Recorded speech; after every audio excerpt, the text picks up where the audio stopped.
It's gonna be a blackout. One of them things. This is a blackout thing. So please forgive me if I go off the rails.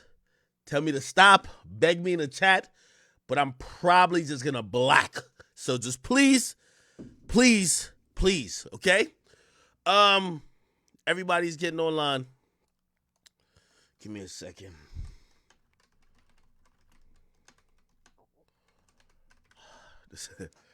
Oh man. I got a story to tell today, chat.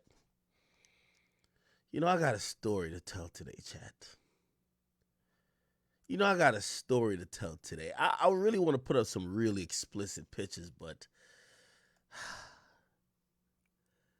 I got a story to tell today, chat. I want to put up some explicit pictures, but can't get banned again. We know Rumble rocking, but we don't know about other places. Get a little more light on my face. Pause. Wait, maybe this. Oh, okay. A little bit less.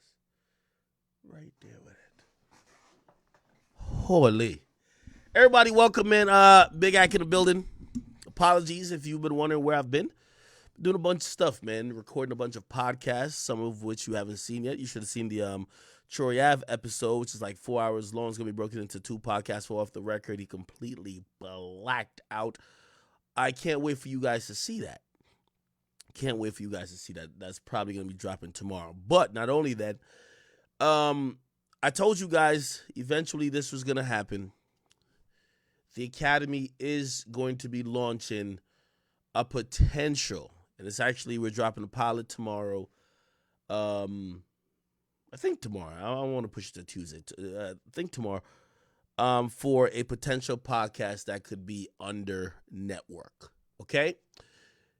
It's going to be up to the people. If the people are interested in it, we'll do it. If not, it's a wrap. You know what I mean? It is what it is. I'm talking to 2 other people about doing podcasts, and I will say this to y'all.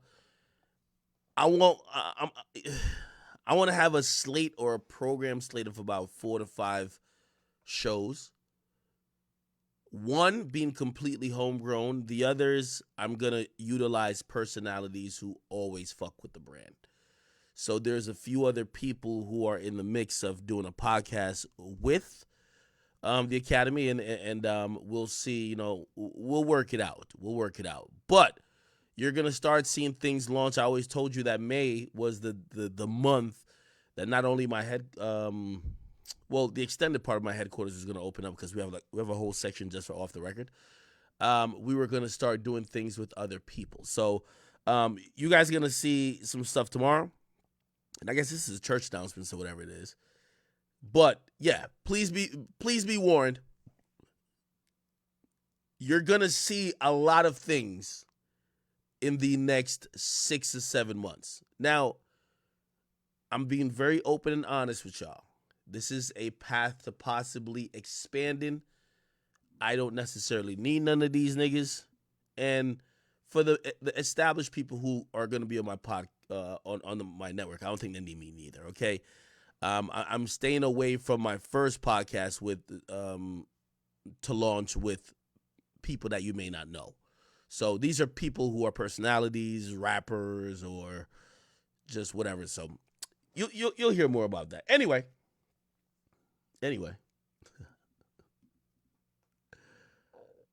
Holy shit.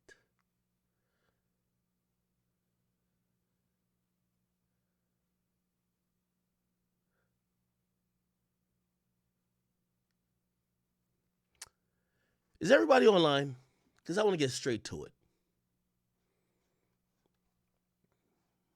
Just give me a second, chat. I just want to make sure we can get straight to this shit. Okay, YouTube is getting online. We're on Rumble. Everybody know we're on Rumble. And we're on Twitch. Let's get straight to it, people. Yo, Freddie Gibbs, man. This is what I call a checkmate.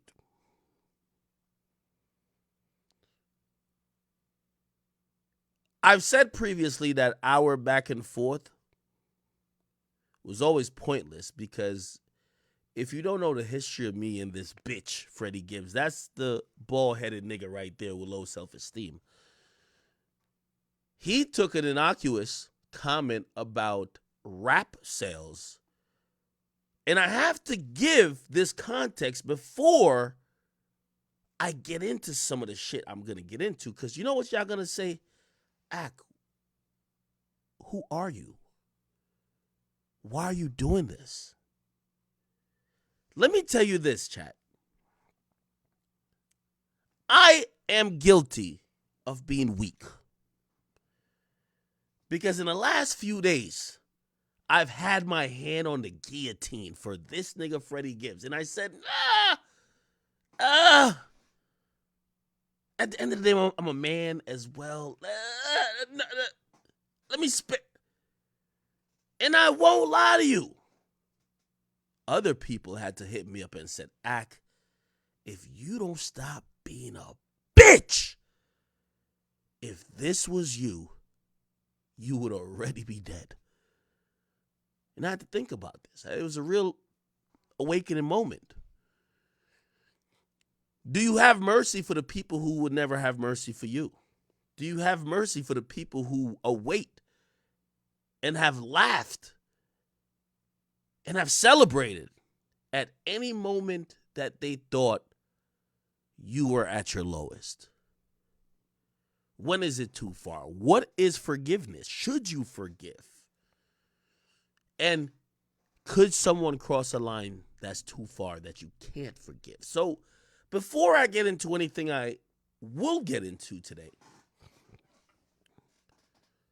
I have to give you a slight and quick context of why me and Freddie Gibbs have been into it. Freddie Gibbs at once upon a time caught a rape charge.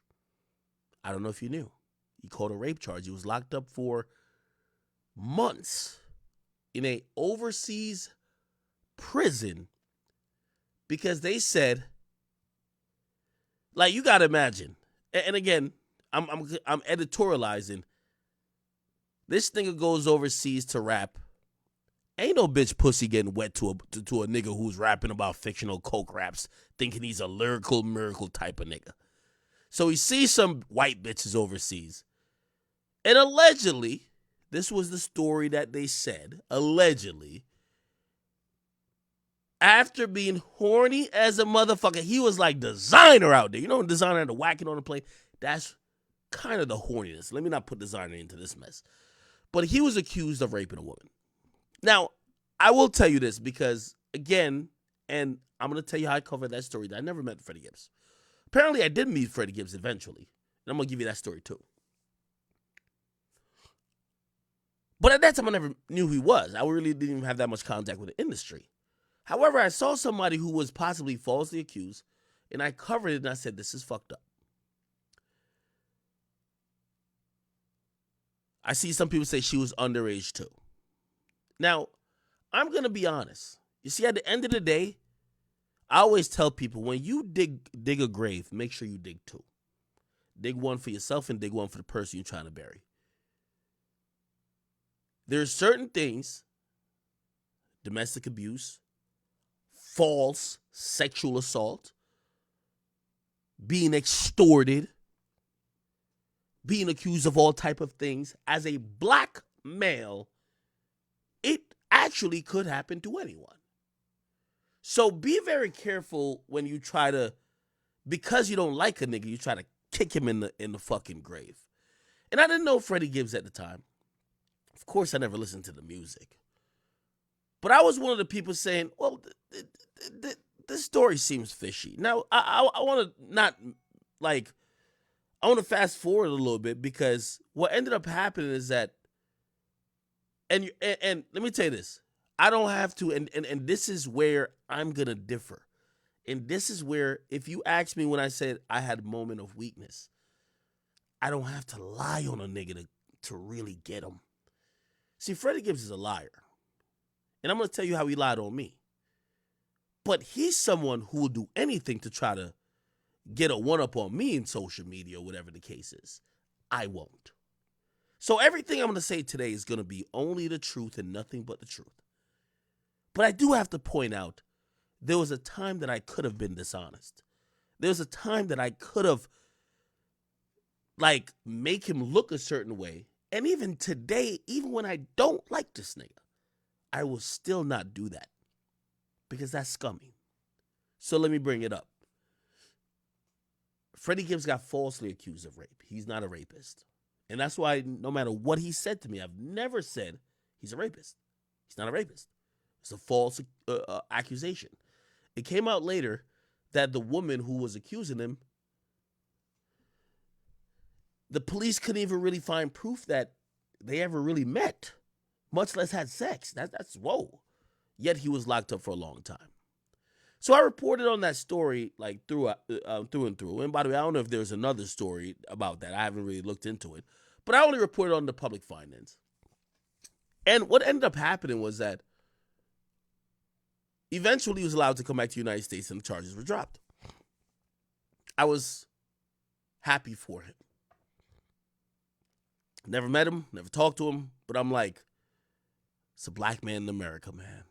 And he went over to one of them countries where black men definitely, they don't see too many of them who are successful, much less being a rapper, blah, blah. Anyway, here's the point. I'm on Everyday Struggle one day, and this is how long it is, because I haven't been on Everyday Struggle for 2 to 3 years. And I'm on there with Wayno, and a topic comes up about relevancy. Now, you guys know I cover sales in this and third. And when I do cover sales, I kind of speak honestly. And what happened was that he had a beef with Jeezy. If you don't know, he used to be signed to Jeezy back in the day. Now, he's one of the late bloomers. He's like a 2 Chainz. He's like one of them niggas who he ain't get to his prime, or he ain't get on until he's 35. So when he did finally get on,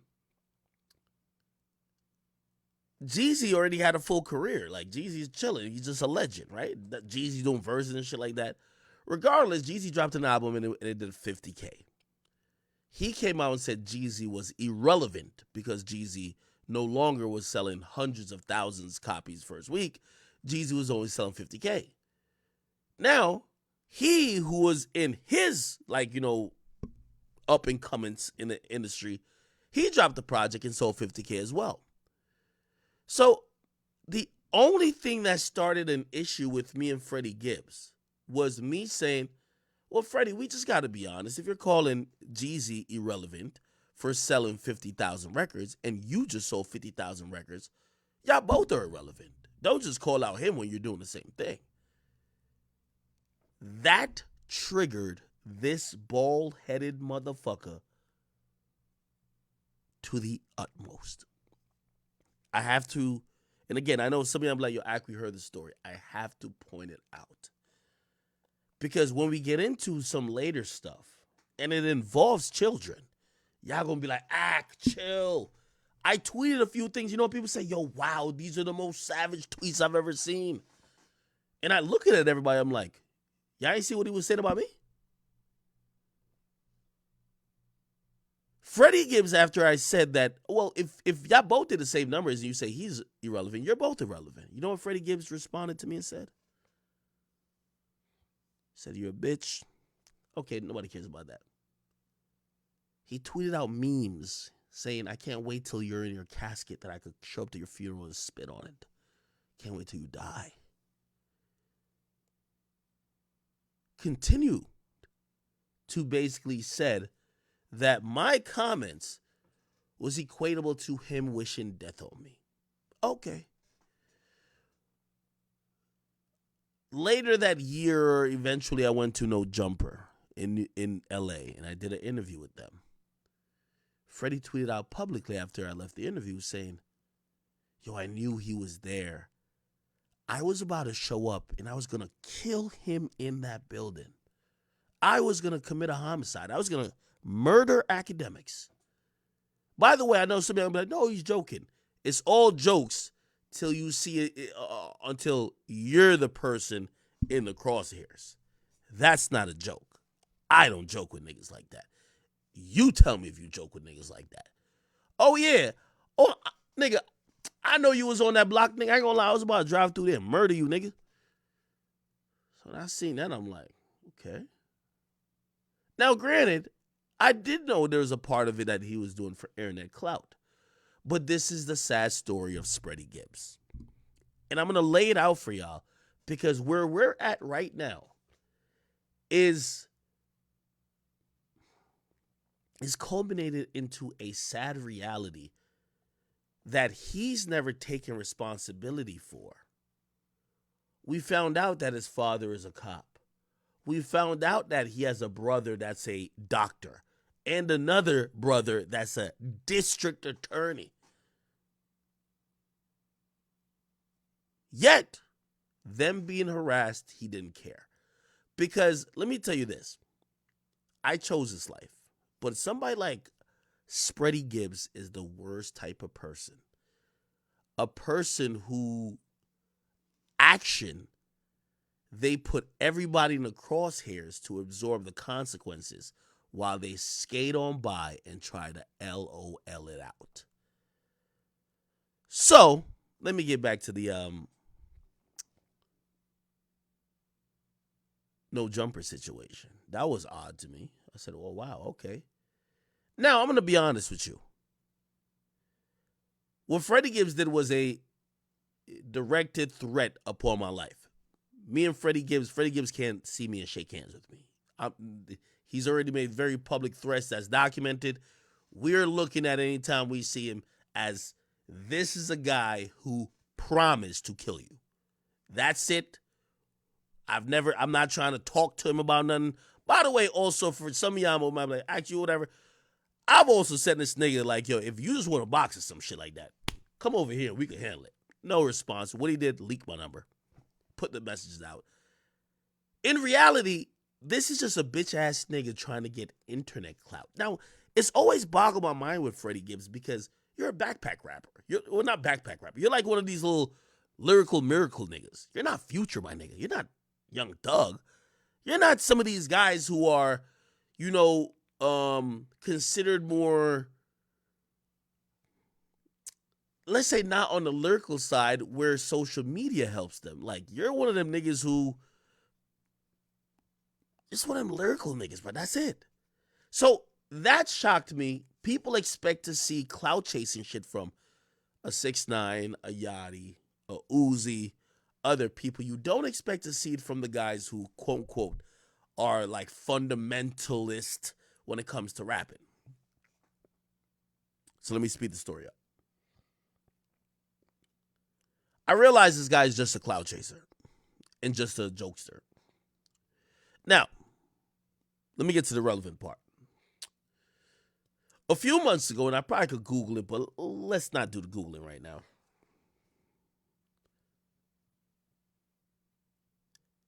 After unsuccessfully trying to bait me into helping him sell albums, he dissed like 8 to 9 other rappers. He dissed Gunna, 21 Savage. He dug up a beef with Jim Jones, diss him again. Benny the Butcher, who thought he was friends with Freddie Gibbs. And essentially just pretty much what happened was that in Prime 112, Jim Jones caught him, beat the brakes off of him. By the way, they have history before because this ain't got nothing to do with Jim Jones, but allegedly after dissing Jim Jones, some random people in New York took it upon them to shoot at him. Don't know why that happened, but okay. And then he goes to Buffalo, and he got beat up by like 10 niggas. And who's from Buffalo? Griselda. Who do people think was behind that? Perhaps Benny the Butcher. Now, I had to do that real quick catch up because we got to talk relevant shit. Now, y'all know what he's done, what he said about me. By the way, there was a time that I was just like, Freddie, it's not that serious. I didn't me saying that if you call Jeezy relevant, you must be relevant too. That's not me attacking your character, your manhood, threatening your life, but he did the same to me. So I'm only giving you this context because everything else I'm going to say after this needs that context. Because if you take it without context, I'm going to seem like an evil motherfucker. But I'm not.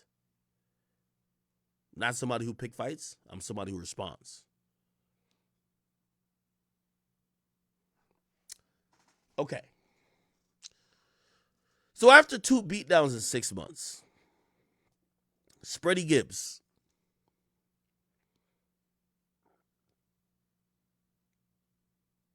wifey, hits me up a few months ago. Who is his wifey? She's right here. She's right here. Her name, what is her name? Well, it used to be like her Instagram was like the Fit Mommy. Now, I'm going to be very fair and very honest. Here, we're about to, I'm going to defeat this nigga with honesty. No lies. She was a porn star who he wifed up after having multiple failed relationships with his baby mama and being labeled a deadbeat. He wifed her up because let's call a spade a spade. Freddie Gibbs found a success in his career later than earlier. And when he found that success, if you look at his baby mama and his kids, and I'm not here to weaponize or go after his existing kids at all. Trust me. He's the Negro who feels I finally made it. Let me go get a white girl. So this and she became his Beyonce. This was his trophy. This is, and a lot of dudes do it. This is his, hey y'all, I finally made it, girl. He's never been public like this with any woman before. He's never showcased up. Do you think that's the only picture that exists? Now, there are a lot of them that are explicit.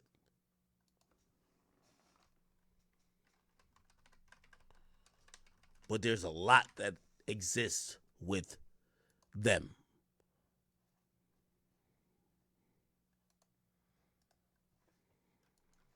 Give me a second.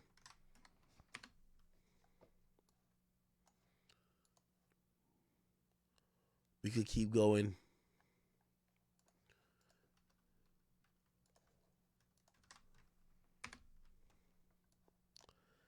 This was the apple of his eye, his ultimate crush.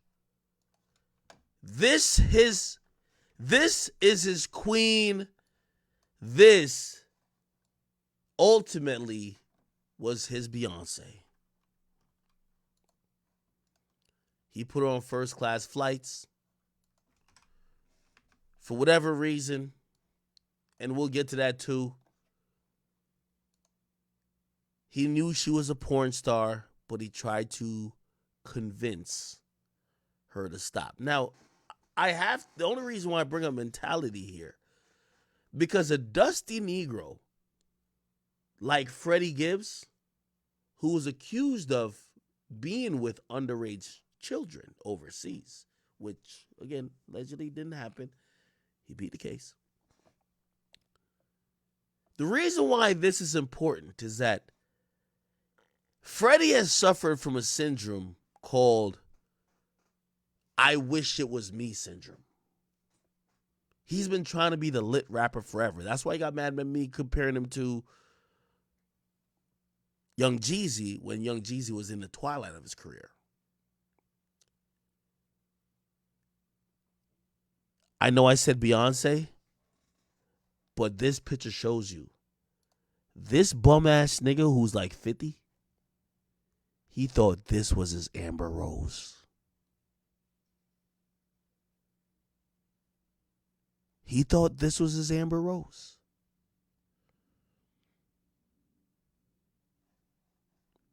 Let me go to YouTube for a second.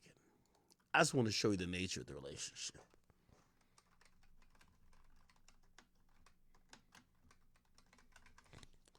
It's a bunch of videos of them horse playing around. By the way, this is him talking about the love of his life only 7 months ago. By the way, just to let you know, she is 6 months pregnant. So a month before he got her pregnant, this is how he talked about her.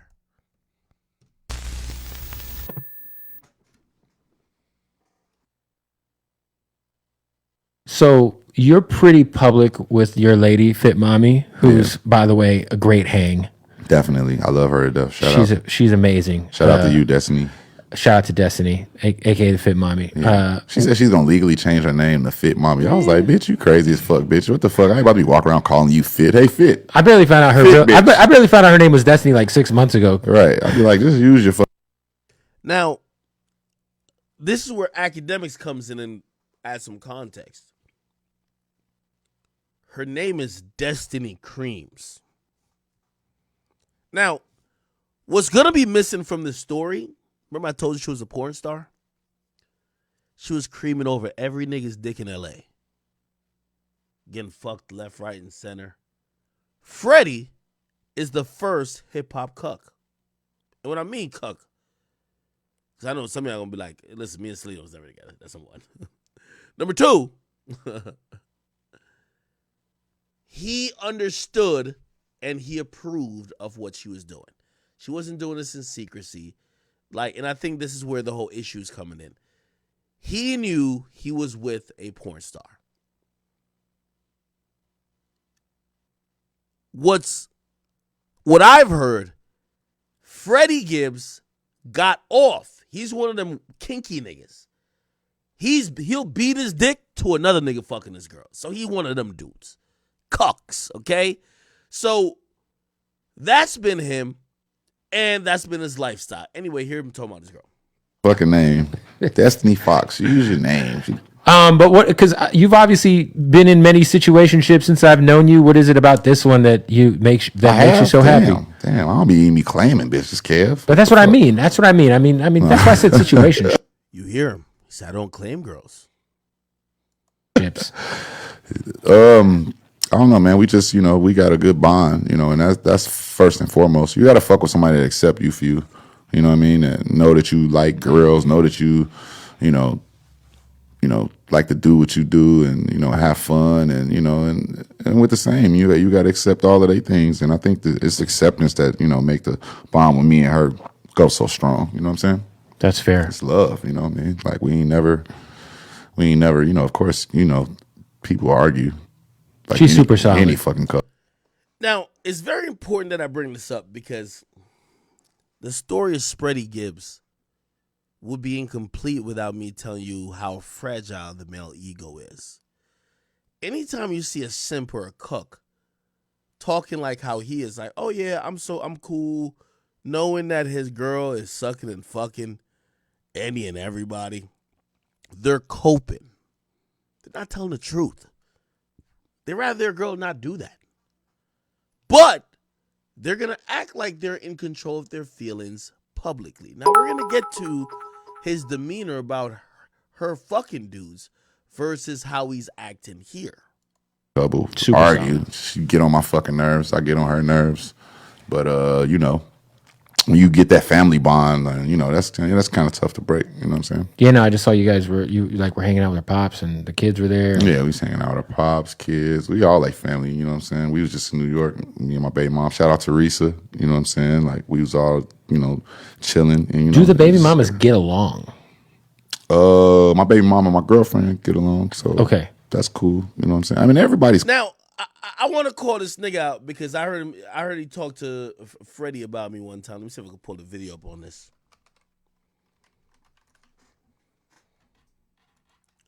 And you know what? I'm going to be honest. This is why I be a blackout stream.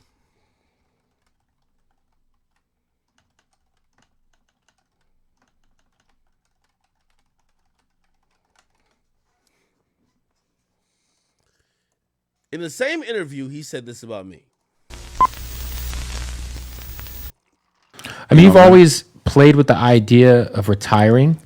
Like I've heard you say multiple times, this is my last album. Yeah, I feel like that every time. You don't give a fuck. Comment, you ever Shit with it be you, because yeah, you're fucking. Because I'm a You're the funniest rapper. Because I'm gonna turn it into comedy, man. I'm gonna turn everything into something funny, man. Because it's all jokes to me. You know what I'm saying? Like, we can laugh about all of this shit the whole time. You know what I'm saying? Until you try to get physical. But other than that, like, like motherfuckers try to play with me, and I just make their ass and I turn their ass into memes. Ask Akademiks. You know what I'm saying? Like. And like I said, I don't even know him like that either. I probably met him like once or twice, but it seemed like he got everything in the world to say about me, and that's cool. He's been a big promotional force for me these past 2 years. So thank you. You think I've turned you into? Let me tell the story. So I never knew this. I never knew I met this fucking clown, but I did. So back when I'm on Everyday Struggle. And I don't give a fuck about talking about some bum-ass nigga named Spreadie Gibbs, but they would bring him up, so I would talk about him. But these niggas, they're dick riders. Like, Spreadie Gibbs, he likes to act like, no, he's a dick sucker. I'm going to tell you where I met him. Salute to my man Carl Cherry, and everybody, I'm naming every fucking name. Carl Cherry works at Spotify. I got a podcast at Spotify. Ask these niggas, ain't nobody could lie, because academics don't lie. Carl Cherry had a Spotify party then. I was not at Spotify at that time. I was only at Complex. And he said, Carl Cherry's always fuck with me. He said, pull up. I said, you don't really come outside like that. Pull up. This is an industry event. By the way, ironically, I'm going to give you the whole story that night.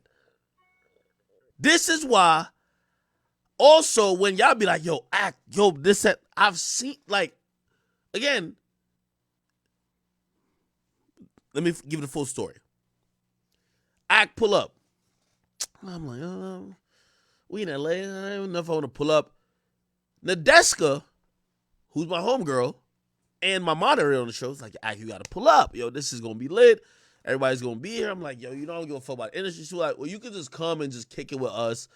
And I'm like, yo, y'all going to know everybody. I don't know none of these niggas. And this is how I met Spreadie Gibbs. And I never knew I met, my brother told me, it was like, because I brought my brother too. It was like, yo, you met Spreadie Gibbs. I'm like, no, I never met Spreadie Gibbs. He was like, yeah, you did. Remember, I don't know none of these industry niggas. That's another reason why YoungBoy talking that industry shit. YoungBoy, you way more industry than me, nigga. I am so upset still about YoungBoy saying that. Nigga, you can't tell me. Nigga, you're all in the Capitol building doing interviews with Billboard. Billboard don't even know me. How could you?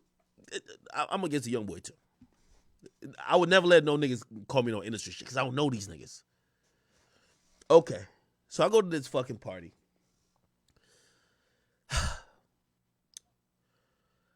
That time is after the Vic Mensa shit. I got 15 people out there with me. I don't know who like me, who don't like me, but I got a big Sprinter. I remember the shit was so big we couldn't park at regular, like, little parking spots. Like, we just got a big-ass Sprinter that I paid for. And I got mad niggas with me. There was another, this wasn't the time when it was, like, all chat nigga shit. No. Because there was a point everybody was in chat nigga hoodies. But anyway, I got this big-ass Sprinter. I got my brother. I got, like, mad people with me. I picked up Nadeska. I think Cornell was with me, too, which is the dude who was the EP of the show. He's with PG Lang now. Who else? Joe didn't come out, but it was just, like, all my people and shit. We show up to this shit. It's a Spotify event, but it was, like, a Spotify joint event with somebody named Ethiopia. Ethiopia was the fucking like head of Motown Records. Now she's on QC, or like she joined because Motown and QC kind of did some shit. But yeah, so it was like a Ethiopia part. It was like a party celebrating like not only Carl Cherry, but like this black female executive who have done really great over Capitol Records. So, bro, I don't know who none of these people are, like other than Carl. Right? I remember Carl came to the show, so I'm like, yo, all right, cool, I go over there, right? I fucking go there. We park this big-ass fucking Sprinter. And we walk to the spot. When we go there, we're like, Axe downstairs. Like, they're letting us up. We get in the elevator. And I think I've told you this part of the story before. It's like 8 of us in the first elevator. There's other people that's going to be coming afterwards. And who was in the elevator with me? Ruri. That's another reason why I'm mad. Like, Ruri's even... I never thought I had issues with none of these niggas. Rory's in the elevator with me. I think it's him and one other person, and I got 8 people with me. And he doesn't say, fuck you, act nothing. I know he was talking slick a little bit. I ignored him. Also, I'm not trying to go to some industry shit, and like, I'm not no nigga that's going to be running up on people, pressing them. But I got mad people with me, just in case. Rory's in the elevator. I met him at Joe's spot, right? He was giggling all that shit. I noticed he ain't say nothing to me, but I was going to say nothing to him too, because that nigga been talking slick about me, because he was hating on the fact that I was on Everyday Struggle. But he's in the elevator with me and 7 to 8 other people, no words. All right, whatever. We get upstairs. Like, I'm just telling him, like, yo, bro, like, this is so, I hate industry parties, because it's like everybody, oh my God, hey, haven't seen you so long, girl. Oh shit, what up, dude? Everybody's being so fake. Industry parties are disgusting. So I kind of tell him, I'm like, yo, bro, just find me a corner, and like, I know I like to drink, just see if I can get me a drink or whatever. They found me like some little spot, and like we kind of all are like chilling in like it wasn't a corner, it was like a little place where we could sit in or whatever. You know who I thought this bum ass nigga Freddie Gibbs was? I thought he was Currency or some shit like that. Bro, a nigga comes over looking bummy as ever, and he's like, yo, Ak, what up? And I'm like, oh, what up? The only reason I thought it was Currency, I'm gonna be honest, right? He said, yo, you gotta hit this joint with me. He was trying to smoke with me. Bro, I don't smoke. I don't smoke by myself. I don't smoke with, nobody could paper. I don't smoke, period. So he's trying to like, yo, you gotta smoke with me. You know, the desk and everybody is gassing. Oh no, this is legendary. You gotta smoke with him. I'm like, I'm not smoking. Like, I don't smoke. So that's like me and him. And by the way, I only know this because my brother told me. There was like, remember the guy who was trying to get you to smoke? That's Freddie Gibbs. I'm like, what? I saw this nigga? He did all that goofy shit, but he's in there sucking cock. Like, he's trying to be cool with all the industry dudes. This is another problem I have with niggas like this. Don't act like you're the anti-industry or whatever. Now you're just trying to make memes and jokes. When you're in them rooms, you're sucking dick. He's going up to Carl Cherry. What's up? Because he's trying to get them playlists. He going up to this person because he's trying to get a back. He's sucking wild dick in there, moving from section to section like a whore. I remember Sway Lee comes in later. Sway Lee, they're hot as fire that time. They come in, they're like the big deal, whatever. I don't even think I said on this way because there was mad people around him. But still, Freddie Gibbs was a bum-ass nigga trying to suck mad cock. You feel me? Trying to get me to smoke with him. Like, get your bitch ass on out of here, nigga. I'm not smoking with you, nigga. Like, nigga, your lips look black. I'm not about to, like, this shit looks nasty, nigga. Like, you have froth out the side of your mouth. I would never. Again, I don't even know it's Freddie Gibbs, my nigga. I'm literally thinking it's a bump. Again, later, Wayno is with us. Wayno's with us. Again, everybody I'm naming, go ask him. Because you know who confirmed it? Because my brother kept saying, wait, why you got issues with Freddie Gibbs? I'm like, this bum ass niggas keep dissing me. Like, yo, he's like, you know you met him, right? Like, y'all were mad cool. Like he was just trying to get you to smoke with him. I'm like, I never met that bum ass. He's like, yo, let me call Wayno right now. You met him. I called Wayno. Wayno's like, yeah, the nigga was right there. Like, you did meet Freddie Gibbs. I'm like, I met this bum? Anyway, that's my only interaction with this nigga where he's talking about we met before. You was sucking cock at an industry party, because that's what you niggas do, including you, Freddie. I didn't know who nobody was. By the way, I still hear names that was there that's on now. Like, my brother even told me, was like, yo, you know Sweetie was there. I'm like, how the fuck would we know Sweetie in 2018? This was like 2018. Who the fuck knew Sweetie in 2018? It was like, I even had to check my brother, like, yo, why the fuck are you even paying attention to some of these niggas? Like, I don't know nobody that was really there. Like, you know what I mean? I'm not like over there. Anyway, cool. Bet. So that's my only really interaction with this bum ass nigga. But anyway, let's keep it going. Man, that's cool. He's been a big promotional force for me these past 2 years. So thank you. Yes, I have. I've made sure your brand has been synonymous with being a fucking clown. Academics, I appreciate you. Do you feel like there was a point in time during the Academics thing, maybe you're putting a little too much energy into Ac? Not at all. I just dissed him the other day on Flex. What you mean? Ain't never too much energy. Ain't never too much energy into a nigga that talk about your girl, your family. Ain't never too much energy. Yeah, that's it ain't never too much energy, nigga. You gonna get these motherfucking bullets whenever I shoot them out. It is what it figuratively, is. of course. Yeah, not like that. I'm not gonna shoot you academics. I feel like I could sit down and talk to the nigga. He ain't no like hell of a nigga. He ain't like no nigga you got to be afraid of and no. So we could probably have a conversation. By the way, also as I taught my shit, I've been open to have a conversation with him. I've been open to have a conversation with Freddie, but Freddie's a troll. I think he realized that there's benefit to be on the fuck academics train. And when I've tried to have serious conversation with him to possibly figure out why the hell we not on the same page, because like in the lexicon of rappers, why the fuck do I even keep talking about Freddie Gibbs, right? He's been really unwilling, so it's on him. Now at this point, it's at a point where I'm like, yo, it's probably more beneficial to me to talk about you than talk to you. Regardless, let me just finish the clip and then we'll get to I want to speed this the fuck up. I'm sorry. You know what I mean? I don't need to hurt him. You know what I mean? I don't need to like hit him or no shit like that. I don't feel that way because I don't feel that he's any type of threat. He's just a nigga that's posting about me on the fucking internet. What the fuck can he do to me? Right. I don't give a fuck about that. Yeah. So I felt like if he was in the room, we could even talk. And I'd be like, you wrong. You a fuck nigga. You a bitch nigga. I'm going to say all of that shit to your face. And then I'm be like, here's why. And you can say how you feel about me and here's why. And that's that. And if you feel a way about it after, keep him. Would he be cool with me telling me he's a fuck nigga and a bitch nigga too? Moving. If he's cool with that, we could have a great podcast. He could call me all types of bitches. I call him all type of bitches. I clown him for getting beat up. He clown me for whatever, for being fat. I don't give a fuck. What that could be good. Or fight or keep up. Yeah. And we still be cool after that. All right. Anyway, so that happened. Now, I think I've given you guys enough context to let you know. And I think this made him look not that bad, or I don't know if he looks favorable, but he doesn't look like a bad guy. And again, this is why I was having some weak moments in trying to figure out what I should do with all this information.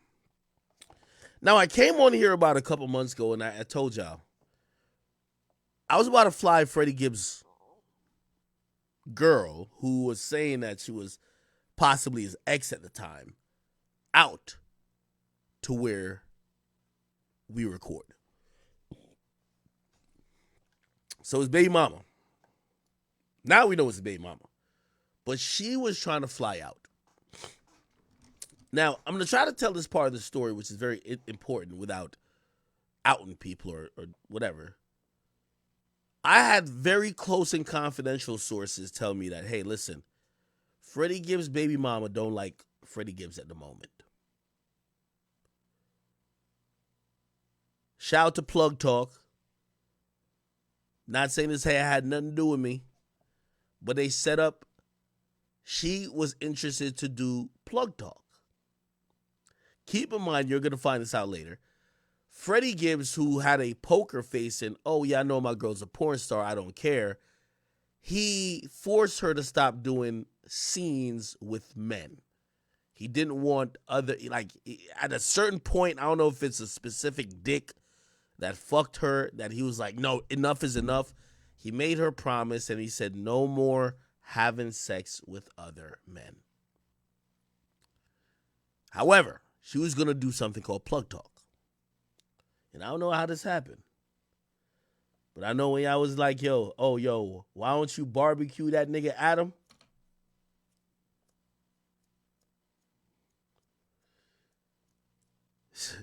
See, I appreciate a good favor. If you ever watch that Plug Talk shit, my boy Adam be on there dicking these bitches down himself. For this one, he made sure he hired 2 niggas to run a nice little train.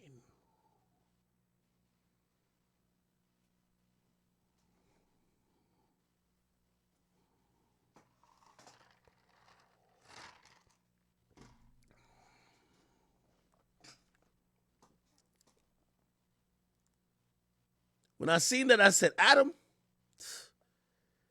By the way, maybe Adam knew. I was like, Adam, the next time when the internet coming for you and coming for your head, you know, Big Act, I'm a loyal nigga. I want no parts. You said my ops, girl, you gonna set up a train?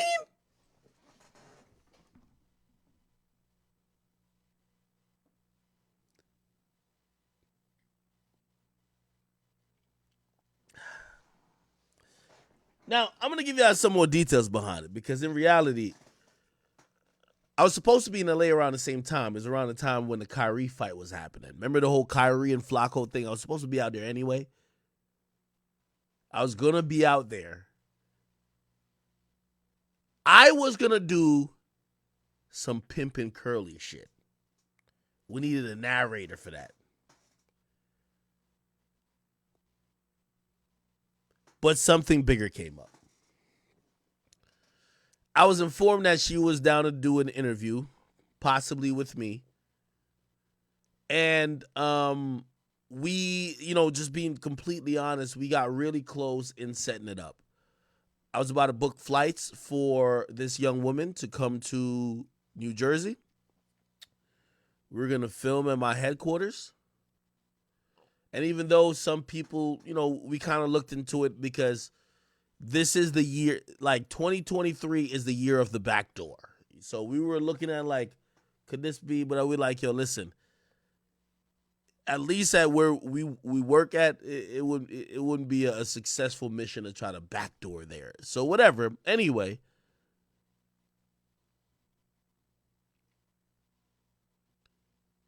I was about to do an interview with this young woman. Eventually, I didn't. Couple things. First of all, I'm a bitch for that. I thought it would I thought about me and my own situations with women, and I'm like, anytime a chick don't get what they want to get out of the relationship or situation with me, they're always salty. So if I'm exposing him for essentially that, the same thing could be done to me. What I always told y'all, if you're going to dig a grave, make sure you dig two. But anyway, she was definitely saying, yo, no, let's do it, whatever. So I asked her two questions. And this is the only reason why we didn't do the interview. And I want to speed this up. And I know I said that a couple times. I asked her, I said, listen, man, yo, you can come on my live stream. Shit gonna be lit. We're probably gonna have 30,000 people watching all around. Come on, let's do it. She said, no, this is a off the record type of situation. I want to sit down with you. I want to look you dead in the eye, face to face. I said,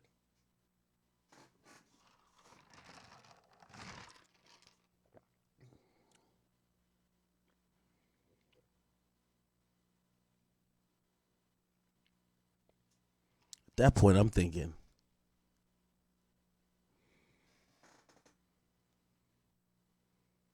by the way, the last time somebody told me something like that,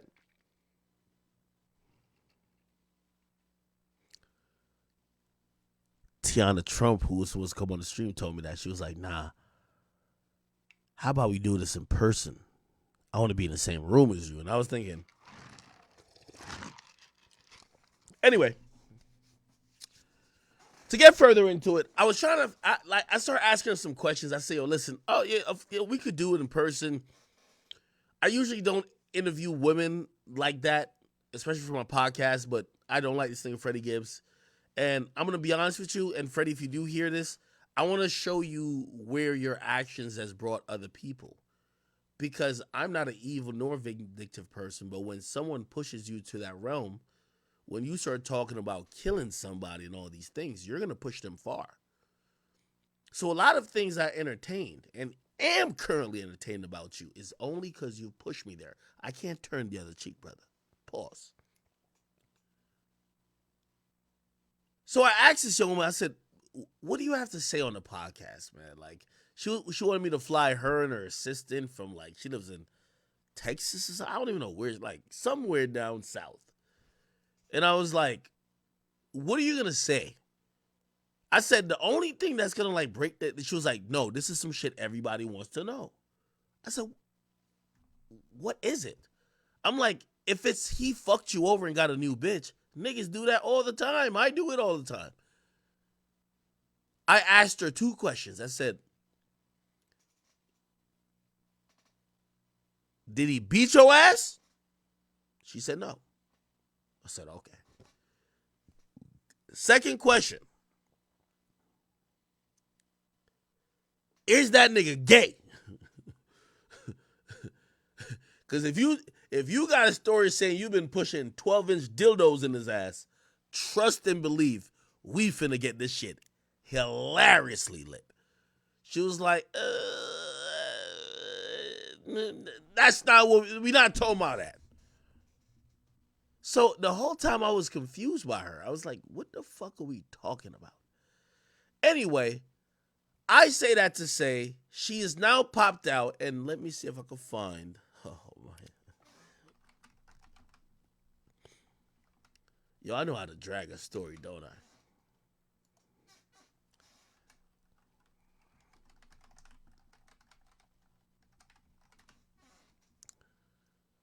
Give me 1 second.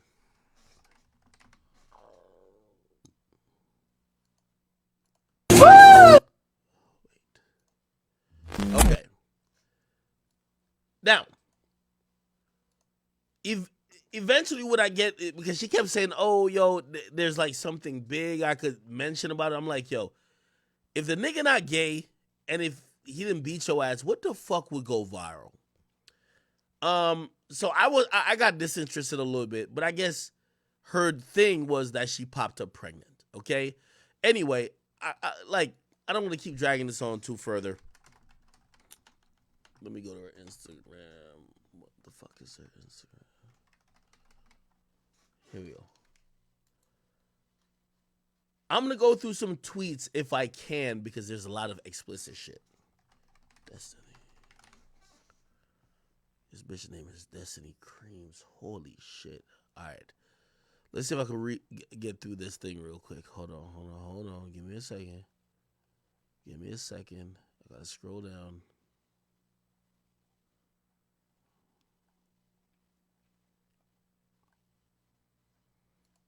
Show this thread. Bang. Okay. Now, I'm going to have to take this off the screen a bunch of times. Okay? Because there's a lot of pornographic images on there, and I cannot have it on my stream. Anyway, this is her Twitter. On May 4th, which was a couple days ago, she started exposing him. She said, remember when I dated Freddie Gibbs? Well, let's talk about it, okay? Remember, he was claiming her heavy, this and third. Give me 1 second. I could make sure there's no porn here. Okay, cool. She showcased that, yo, so Freddie and I met in 2020. He slid into my DMs on Instagram. And so for the record, he always knew I did porn and was supportive. Again, Freddie Gibbs has been looking for the industry trophies to show he made it. By the way, I think one of his albums got nominated for a Grammy. That's one of the things that has been, you know, he's an older nigga who has never thought that the industry accepted him. So he's looking for symbols of success. So he meets this girl, and, you know, in his mind, he thinks he's Kanye. He's thinking she's his Amber Rose.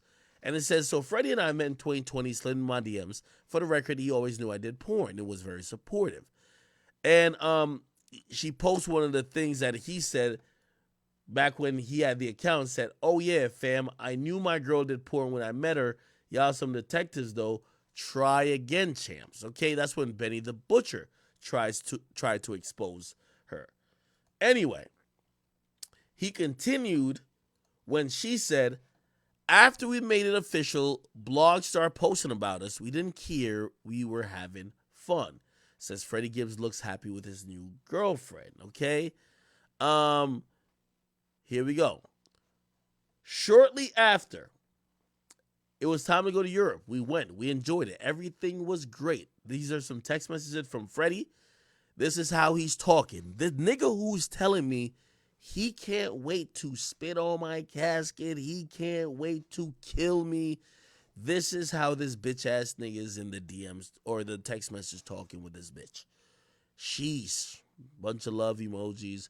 Allah gave me my dream woman. Granted, his dream woman was inhaling cock and slurping down semen like it was Nickelodeon slime, all right? So, better than any accolade or award, okay?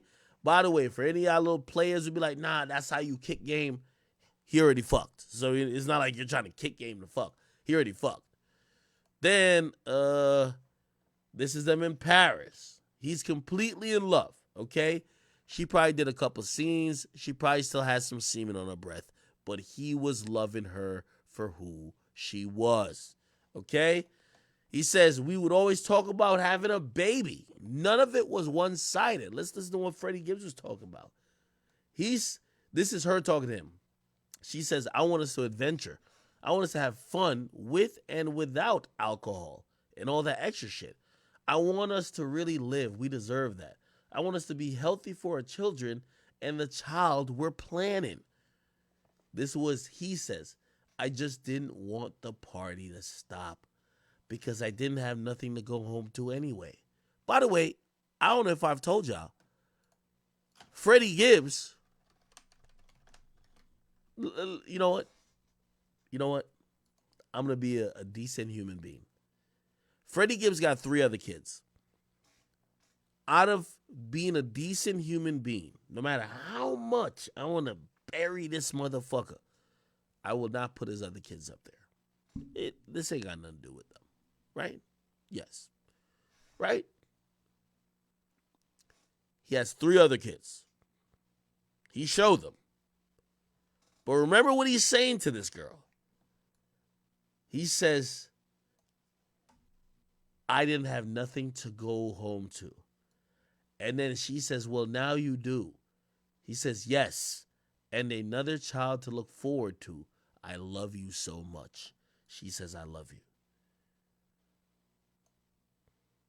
He got 3 kids, but he's telling this porn star he got nothing to go home to. Now she's like, yo, well, you could go home to me or to look forward to me. And he's basically saying, yes, and another child. So he's kind of affirming that he's planning to have a child with her. Let me continue, people.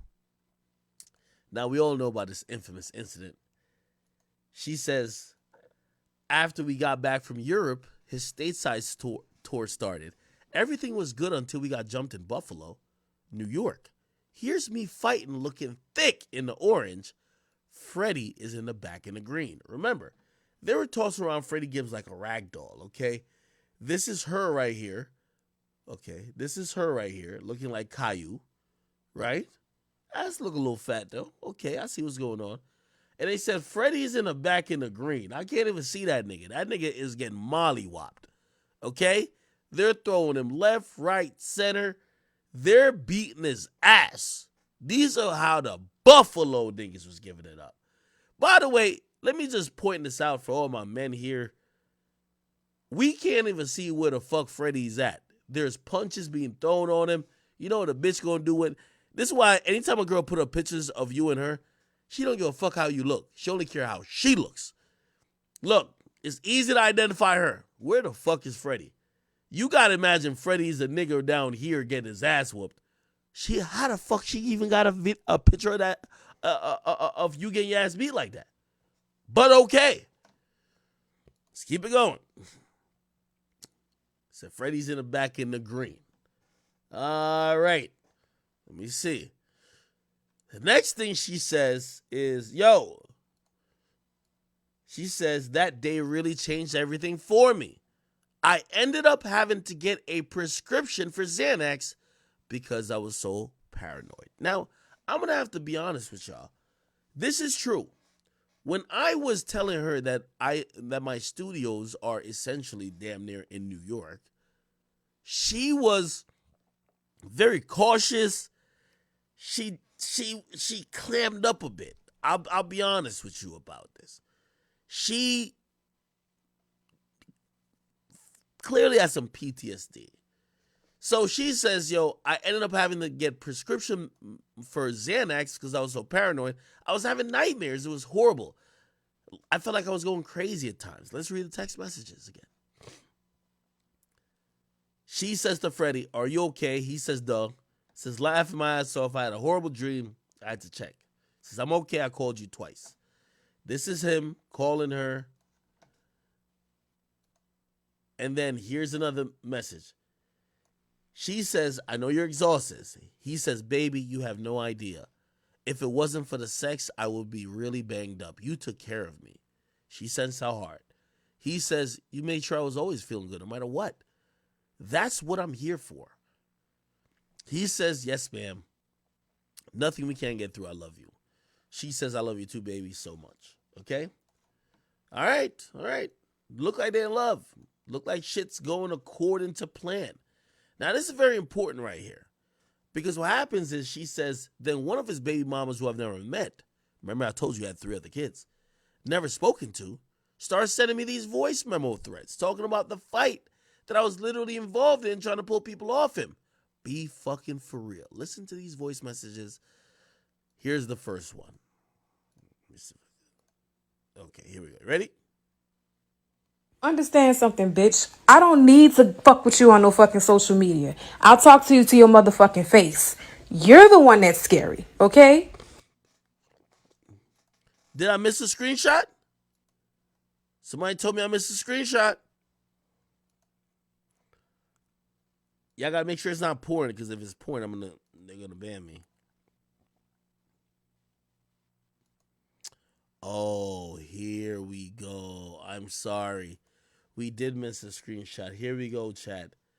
This is Freddie Gibbs, the ugly duckling. Let me tell you something about Freddie Gibbs. And I talked to somebody in his family about this. Freddie, yes, your family members don't like you neither. Freddie was always the ugly duckling. A bastard baby. A nigga who never liked himself. He knew he had a milk dud type look. And he always was looking for justification from other people for him to feel good with himself. Rapping wasn't a thing he did because you were this big vice lord. He even entertained joining the gang because he was a insecure, ugly little bitch. So what does he do? At first, when he feels like he's worthless, he just starts nutting in random girls. Once he gets some fame, he feels like now he could get the girl he been wanted. But then he needs assurance from her to make him feel good about what he is living for. So this is him texting this girl, sending a picture of him, bald head and everything, saying, I'm ugly without you. I really ain't shit without you. Remember I told you, he's like one of them little 16-year-old girls that bulimic. Like, he is insecure. He says he's ugly without her. He ain't really shit without her. He says to her, I'm just another nigga. I'm going to make you proud. I love you. And he sends the rabbit emoji. This is just a nigga who been clowning people online. And for people who watch me, this, as much as I've said about Freddie, like, this isn't the, let's bully Freddie thing. It's to showcase that somebody like Freddie Gibbs and many people that you might know who are bullies, they're just lost souls. They're just people who are confused. They have feelings as well. While they bully you, look how they talk. I'm ugly without you. I ain't shit without you. That's who Freddie Gibbs is. Now, going back to the voice notes from the girlfriends. Babe, Hear these voice notes from one of the girlfriend or the baby mamas that actually have a kid. Listen to this. understand something, bitch. I don't need to fuck with you on no fucking social media. I'll talk to you to your motherfucking face. You're the one that's scary, okay? I don't want Freddie Gibbs, babe. I stopped fucking him, and that's why you're in a relationship. I told him that his dick don't get all the way hard. He popped out and got in a relationship with you because I don't want to have sex with him. You're welcome. I don't want that nigga. I've been in a relationship for years. I'm okay, girl. I'm good. The problem is that you're retweeting videos of my baby father being in a fucking fight enough to instigate some shit that's already going on. That's why I don't fucking like you, because you're weird. And you're thirsty for clout. And there's something fucking wrong with you. That's why I don't like you, bitch. You can play this shit for him if you want to, because he's so fucking retarded. He think that me going at you and talking to him, he's so fucking retarded. He think that I'm sending you this message because I'm in love with him. Bitch, I don't want him. I could have him if I want him. All I gotta do is fucking be nice. The nigga was just FaceTiming me the other night for my fucking attention, bitch. He want me. He loved me to fucking death. Been loving me for years, bitch. You're welcome. I gave up on that nigga, so he's yours now. But what you won't do is sit up here and get my fucking baby father killed playing on this fucking internet, bitch. And I don't like you. And when I see you, you're going to get touched. Understand that. Bitch, you maybe, 130 pounds? Bitch, I'll knock your ass out in one punch. Don't fucking play with me, ho. Something. That man pays my fucking bills. Him being on the road pays my fucking bills. And you instigating shit fucks that up for me. Okay? You being fucking weird and unnecessary fucks that up for me. That's why I don't like you. You fucking with my money. That's why. I don't give a fuck about that nigga, but I do want him to finish him shows and pay these fucking bills. Now quit fucking playing with me. And if I ever see you in California, ho, I'm stumping you out. Understand that. Understand that. Know that. You so tough and you want to be in beef and you want to retweet fights and instigate shit like it's not real and it don't affect other people's lives, come to California and I'll beat your ass myself because I don't like you. Understand that. It has nothing to do with the nigga. It's you and your fucking character. You're weird and you need a fucking therapist, bitch. You do. ASAP. Where the fuck is your child? He's so busy talking about my child in sections. Ain't you leaving your child on somebody to go run behind a nigga in fucking New York? He just got his So apparently she has a kid too. fucking ass beat. And you need to be home with your motherfucking daughter. If it's not running behind niggas sucking dick on film, you running behind rappers. Your daughter is not a priority in your fucking life, bitch. Gather it together, ho. Get it together. Now go play these messages for him and lay up under him and laugh. You can go do that. But bitch, them veneers you just got, bitch, I knocked them hoes clean out and I do not mind. Okay? Ask him. I do not mind. I love fighting bitches like you. That's fun to me. He kept his other baby mama from around me because he already knew she would have got her ass rocked. Just like you. So try it. Try me again. Keep playing with me on this fucking social media, bitch. I'm crazy for real. I'm not joking. And he knows that. All right, then there's more. Life, okay? I got 2 degrees.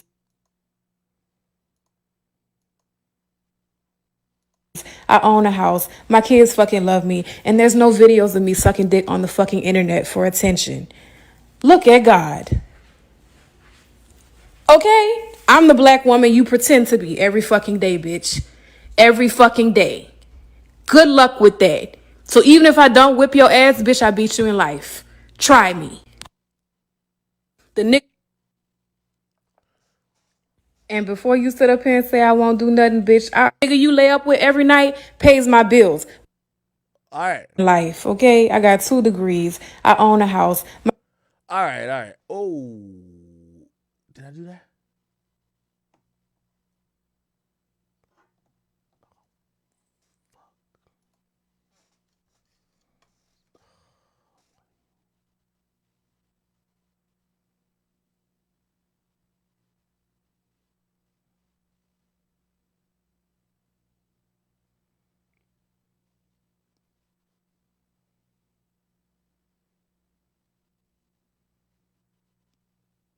Did something show? Nah, something showed.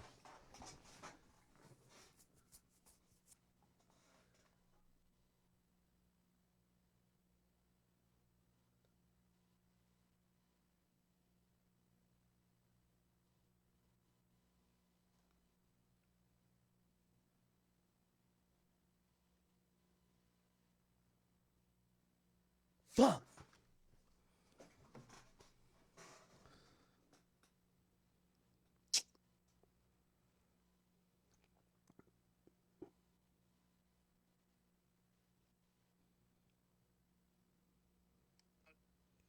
Did something show? Hold on.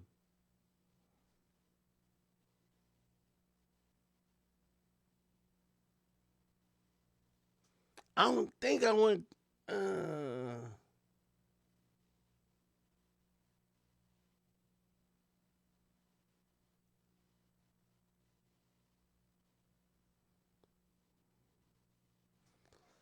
Fuck. Hold on. Oh man, y'all be having me. Hold on. I don't think I like went down too crazy type shit.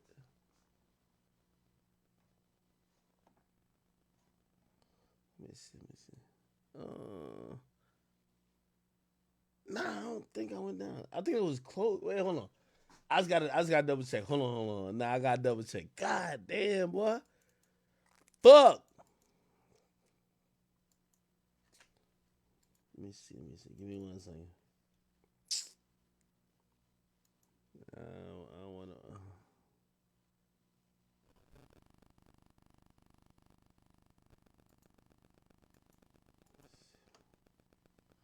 Hold on, just give me 1 second. Ah, damn, man. Give me 1 second. I don't think I did nothing.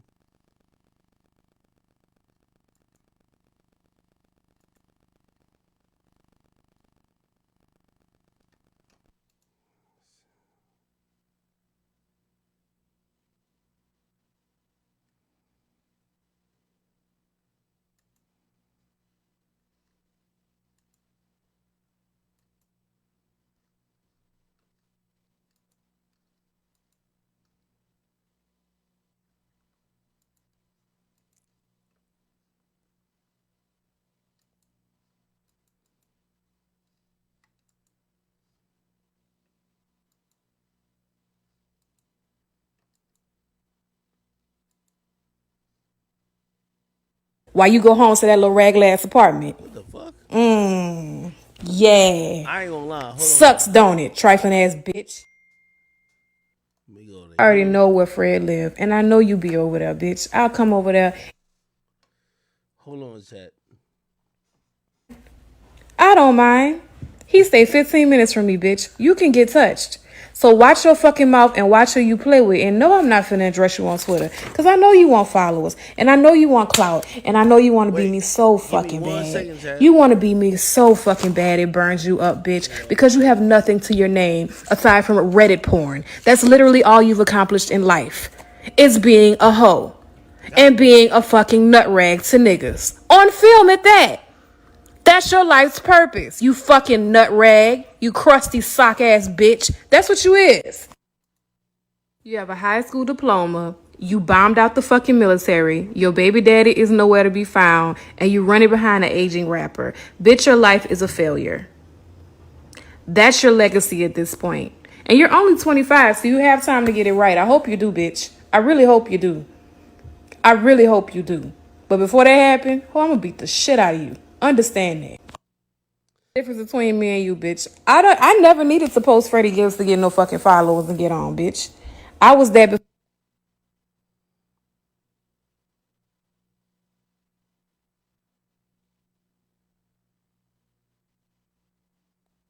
Hold on. Give me 1 second.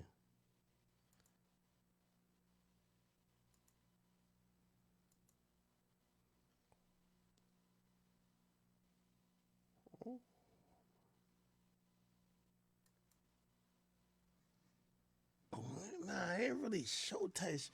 Nah, I ain't gonna lie, I'm deleting VOD. Fuck that. VOD getting deleted. I'm out of here with that bitch. Alright, now we getting that shit out of here. Yeah. Now we have to get that bitch one out of here. Fuck. Y'all couldn't rumble. Yo, y'all niggas couldn't rumble with that shit. Nah. I had to check it real quick. Nah, it ain't really show. It ain't really show no type shit. You know what I mean? But I'm gonna just keep it a being like I'm gonna get back on Twitch, but fuck. Let me see. I can't put that back on the screen. Fucking bitch.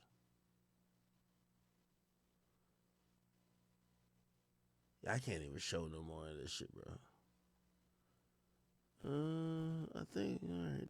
That looks good from right here.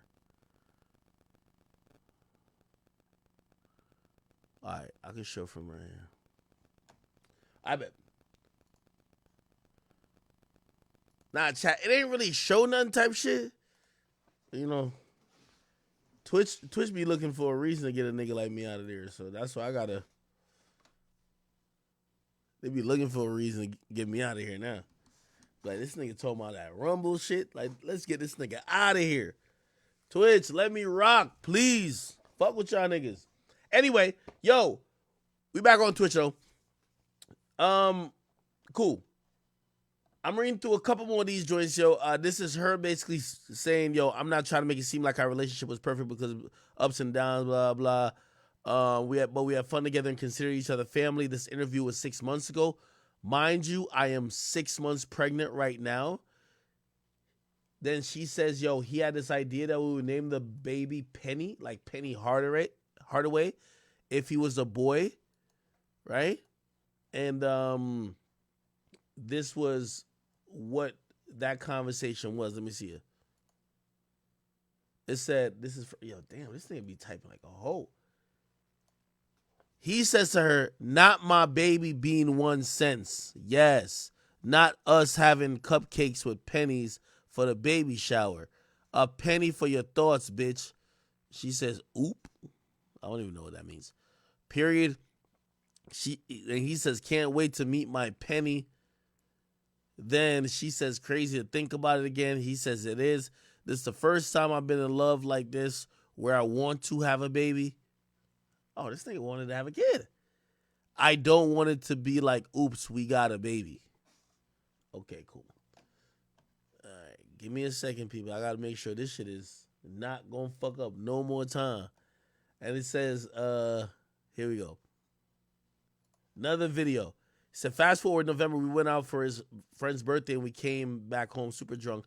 But he would say shit like this to me, even sober. This was November 25th, the night I got pregnant. We fucked like 6 times this day. What the fuck was he saying? Here we go. Like the cutest dude ever. So beautiful. Hey, come here. What? I love you. I love you. I'm tired. I want to marry you. One day. Oh, you want to marry me? I do. I sit there.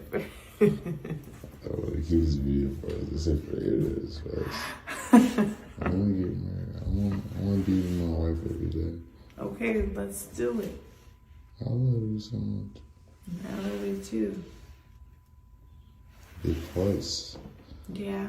you look like Cammy right now. I gotta go to bed. I'm tired. I know. Would you have fun tonight? Yeah. I love you, baby. I love you too.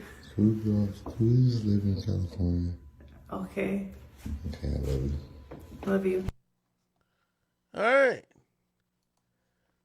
So the next thing she says is that, yo, December 12th came around and I took a pregnancy test and it was very faintly positive. I was supposed to get my period December 13th, so I was right around 4 weeks pregnant when I found out. When I told Freddie, his tone immediately changed. I let a few days go by because I knew he was in Chicago with his family for the holidays, but I also knew we had to continue this conversation. Okay? This is the conversation here. He says, she says to him, now it makes sense why I couldn't get up out of the bed last time I was there. I was so fucking tired. He says, yo, my head's spinning right now. We'll work it out no matter what the situation. She says, I'm so sorry. I feel so sad. I'm just like, how? He says, I don't know what to think right now, but I'm going to figure it out. I always do. She says, I just need a huggy. I'm down bad. I'm going to go to sleep. I love you. He says, I love you too. Then she says, Texas supposed to freeze over again. He says, yikes. Yeah, nigga saying yikes, he down bad. Then she says to him, I've been trying to give you your space with the kids, to be with the kids, and I'm still trying to process what's happening. But ever since I told you about this, I don't really hear from you, LOL. He says, I miss you too. No, that's not the case. I definitely been trying to soak up this time and try to be off my phone though. And the situation is a tough one. Yeah, I understand. I just have no one to go to, you know. So mentally I'm just trying to hold it together in front of everybody. And then she says, I understand, I've been doing the same. He says, I've been thinking about my life, and that's a lot for me to deal with. So I naturally don't want to think about it right now, but it is what it is. I could barely pull together the 3 I got. Then, this is her again. Hold on. She says, I'm so confused at this point because have we not been talking about a baby for the last 8 months? Then he says, or she says about him, shortly having this conversation, we go to Australia and I could tell he was still avoiding the conversation. One night we went to the club and he was like, I know we have some shit to figure out when we get home. It was a 2-week tour, but I decided to leave after 1 week. I needed to get home, find out how far I was along, etc. So I flew home and a couple weeks went by when Freddie got home from Australia. We talked again in person and he was telling me how he wasn't ready for a child. This and that. Whole time I was just confused because it didn't have to come to this. Let me scroll up one more time. It didn't have to come to this. My bad. I guess I don't understand the motive behind leading someone to believe one thing then doing another. And these are some more text messages. This is him saying, Destiny, I love you. We don't have to do this anymore, but let's handle our situation whether you have the child or not. I love you. I'm here. But we don't have to continue this no more. She says, okay. Says, I'm about to finish this homework and put the kids to bed. She says, okay. Then she says, I'm really conflicted. I don't really want to bring a child into the world if you're feeling this way. I don't want you to be a man and just do what you got to do when it comes to me. I want you to be here, love. If we don't got love, we don't got nothing. And if termination is what we decide, and I gotta do it in LA, I gotta do it in LA. It's outlawed in Texas.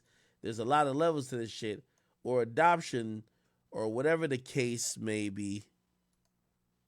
I ain't gonna lie, man.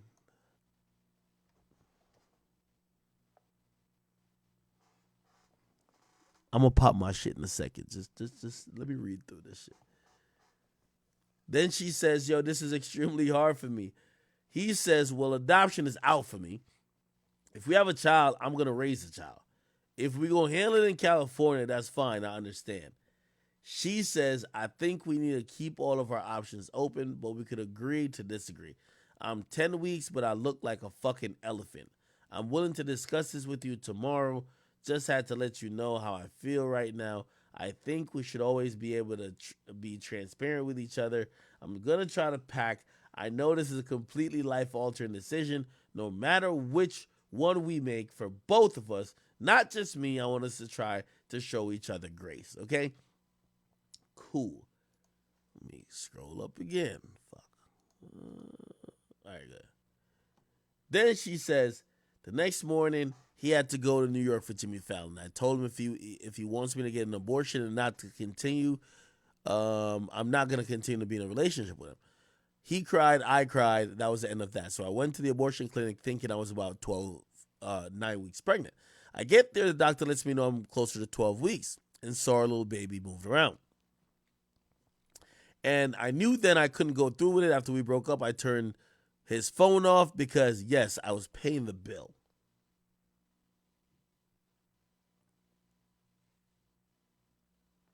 Freddie Gibbs didn't have a fucking phone?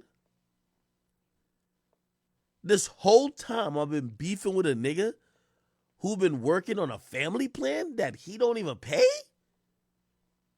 Oh my God.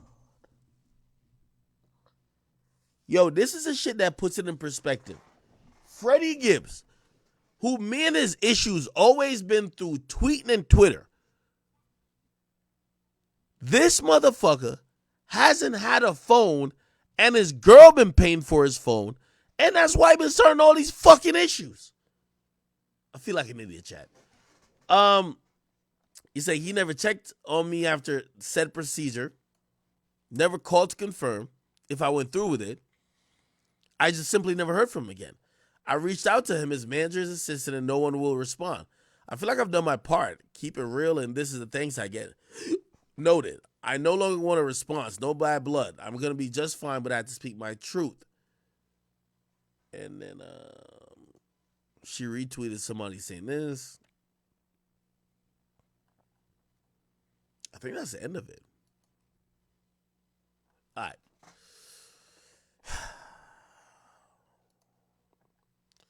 Let me scroll up and let me get to the shit, bro. Matter of fact, let's do it here.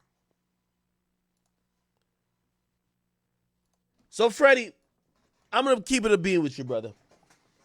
Let me get some light on my face for this one. Freddie, we get it. You don't want to be the father of this child.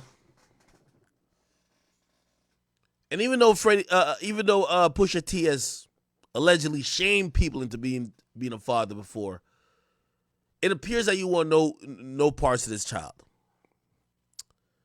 You know, in hindsight, I've thought about me meeting up with the mother of your child, which her name is Destiny Fox, and there's only one way to handle all this, people. Chat. I have a few options on the table.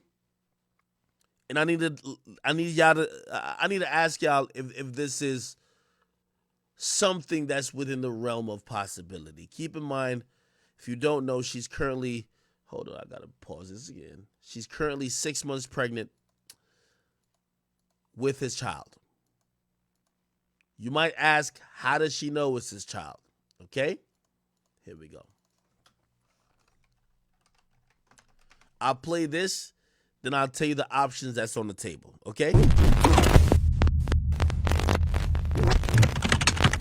Here we go. A few celebrity DMs. There we go. 6 months. In this belly right here, we got Freddie Jr.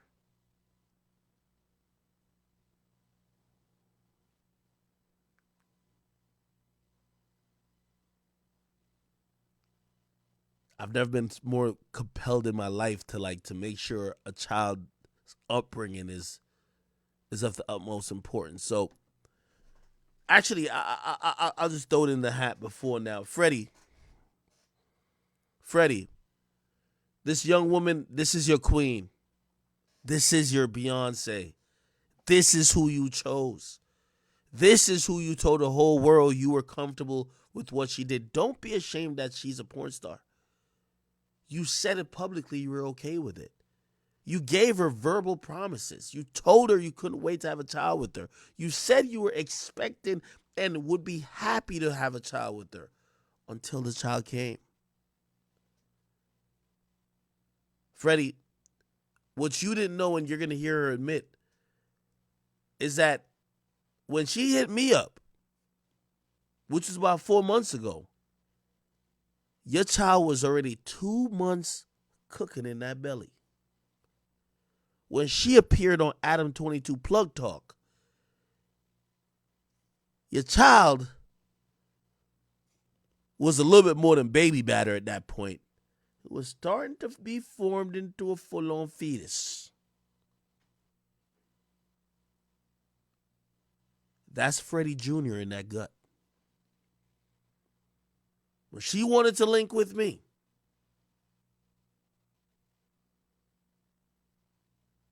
this might sound crazy,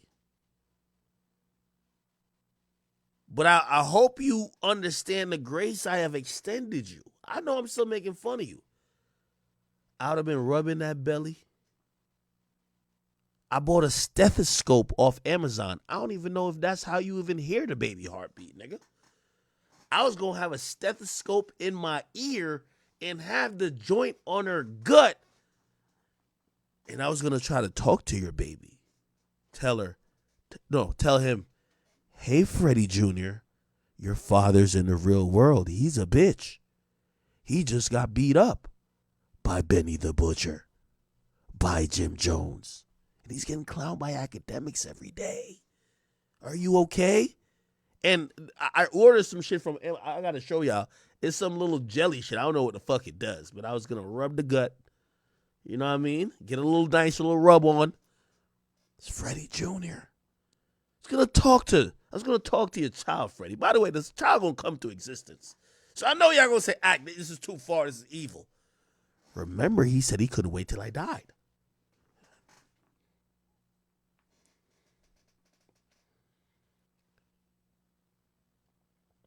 So, Freddie, you might have gotten saved, but you still didn't get saved. Because I was going to have a stethoscope. I wanted to hear the heartbeat. It's your child.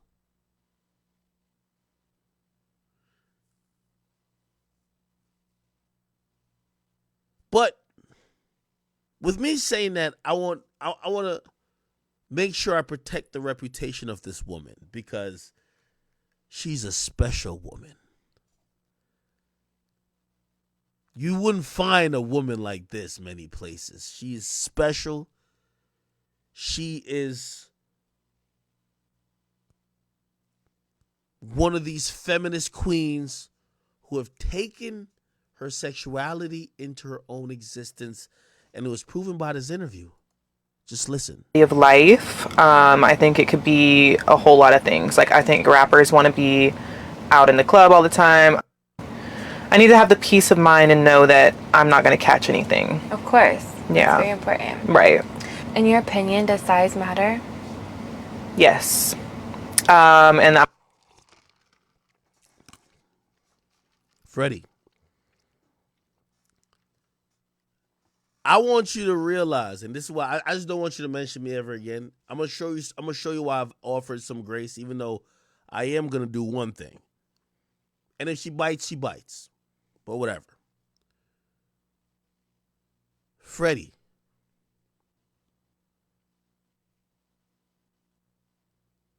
you know, I was on FaceTime watching this train happen. I didn't know Freddie Jr. was in the gut. I'm going to be honest. But she was going to leave from that set to come to Jersey. What's the going rate these days of porn for a little scene? What is it? Little 5 bands? I could have had the homies from the hood. Or another little choo-choo. On the mother of your child. I ain't do it though. I'm just trying to tell you, I'm extending some grace. This is really my last call for. Actually, you know what? Actually, it's not. Let me stop playing. I'm lying. Let me just come clean with y'all. I wanted to just like take the high road because I'm like, yo, we had this nigga down so bad, and everybody I talked to said, if it was you, he would violate all the way. And this is why I'm a little sad because I didn't take her up on the offer, so she never told me she was pregnant. So I was like, yo, bro, like, what? Like, it's just her. It's his ex-girlfriend. But I do want to say this because one thing I do like about her, she's about the bag. And let me get straight to it. Destiny, I do know you're taking offers. I have a $10,000 bid today that I'm offering to you. Freddie Gibbs is a deadbeat and a bum. He wants no parts, but trust me, he does care.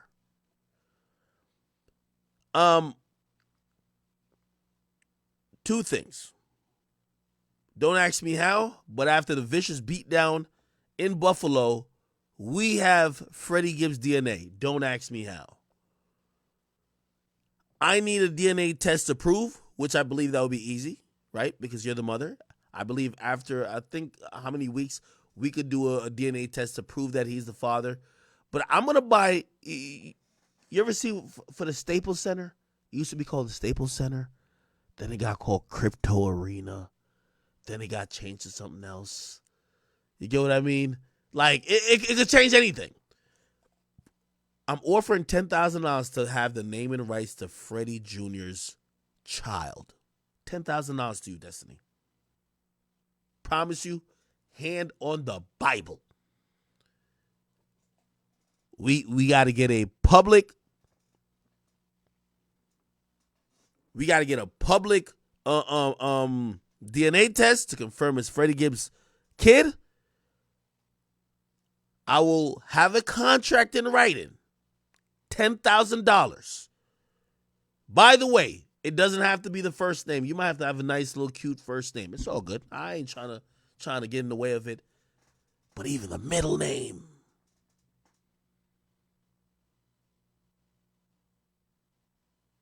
I want to name Spreadie Gibbs Jr.'s kid. Because this is only right. I'm trying to buy the naming rights for $10,000. Everything will be executed when I see that middle name, or it could be a last name, or I don't care what it is, on the birth certificate. This is the only way to deal with the op. This is the only way. This is the only way. Yo, I think that's fair. $10,000. Bro, trust me, that's a small price to pay. That's a small price to pay for me.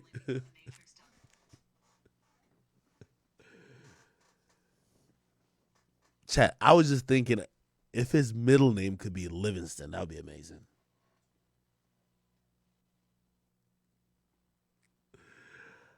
All right. Anyway, I didn't want to play this interview. By the way, she did an interview recently, which, by the way, here's another thing, too. Why the fuck didn't she just tell me that she was pregnant? Because I didn't want to do an interview because I'm like, what the fuck? I'm like, what we going to talk about? Anyway, I don't want to play some of this real quick. I'm going to tell you why, because I have been with someone who just had a really, really big situation going on, and it didn't feel good to me. It wasn't what it was supposed to give. Mm-hmm. So I think that there's definitely you can be too big. For sure. You know what I mean? And yeah. that's not what feels good to me. So how big is too big? Like 10 plus inches. Okay. That's just, you're doing too much, you know? Right. What is like your ideal size? I love a good 5-6 incher, just a little bit, I love that.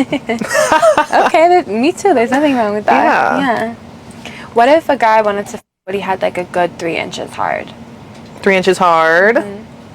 I feel like I would need to ask him what he's going through. Mm-hmm. We would have to get to the bottom of why it's 3 inches hard. Mm-hmm. How we can fix it. Yeah, or what could I do with that? I don't know if I could do anything with that. Okay, so no tricks on a 3 incher. No, I don't think so. Hey! Oh! She is watching. I just checked her Instagram. She's watching. By the way, Destiny, I want to be very careful. This is not, I got nothing against you, girl. I think you're doing your thing, and I think you're in a fucked up situation. I want to speak to you. Let me speak to you directly, actually, for a second. And we'll get back to this. Let me speak to you and speak very directly about my thoughts about this. I think Freddie Gibbs is a plain-out sucker. I think you've seen it close up that this guy has been frauding.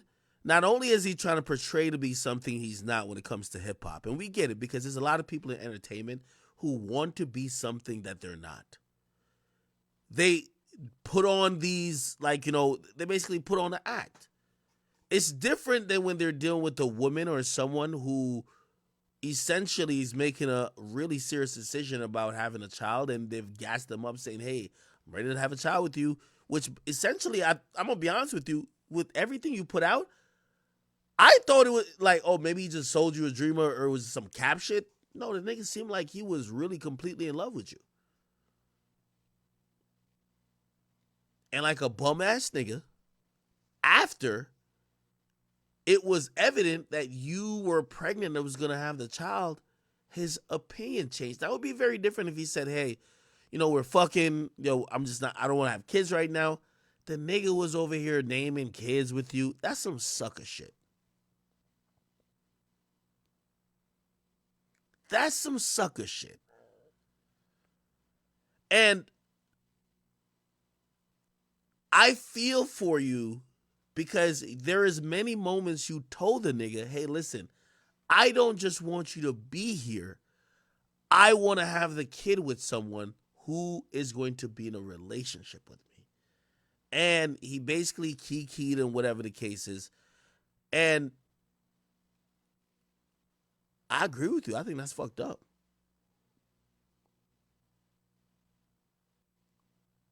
Somebody said, ain't that what the baby did? Matter of fact, we got to get on Discord. How do I get her on Discord? Fuck Discord. I get her on the phone. I'm going to call her. This is what we got to do. I'm going to call her. Yeah, we got to call her. Fuck that. Call her right now. We got to call her. We got to call her.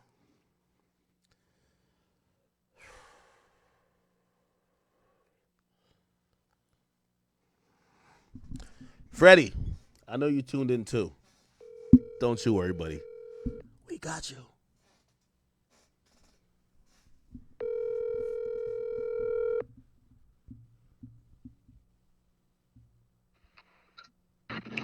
Hello. Destiny, how you doing? Hey, what's up? Hey, is that your Instagram? At the Fit Mommy?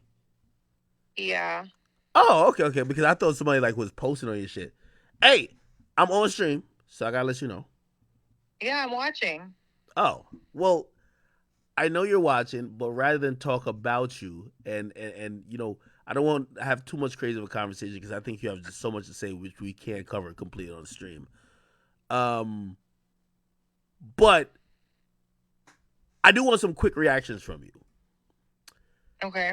Just because I know a lot of people who are watching this are like, you know, I think they're trying to wrap their head around this and they're like, well, what do you feel about, well, you obviously exposed him, but what do you feel about, like, I've never really liked him, but like his character is kind of being like, you know, crystallized on social media.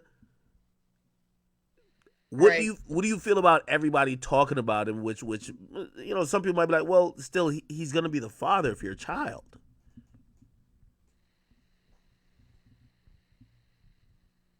Well, honestly, like, and I have no reason to like lie about anything. You know what I mean? It was like watching the downfall of Freddie Gibbs, and it was like so weird because when he first contacted me, I didn't know who he was, right? And then when I met up with him, he built himself up to be like this, you know, vice lord and like gangster and like coke rapper, whatever, like built himself up to be someone that I could always feel protected with and trust. And then I slowly saw his downfall, like after we got beat up, and I saw like how that affected him. I saw, you know, how, and he even made a comment to me. He was like, I feel like you don't respect me after what happened in Buffalo, you know? And I'm like, well, I kind of did lose respect for you because now I see that I'm not protected like you always said I would.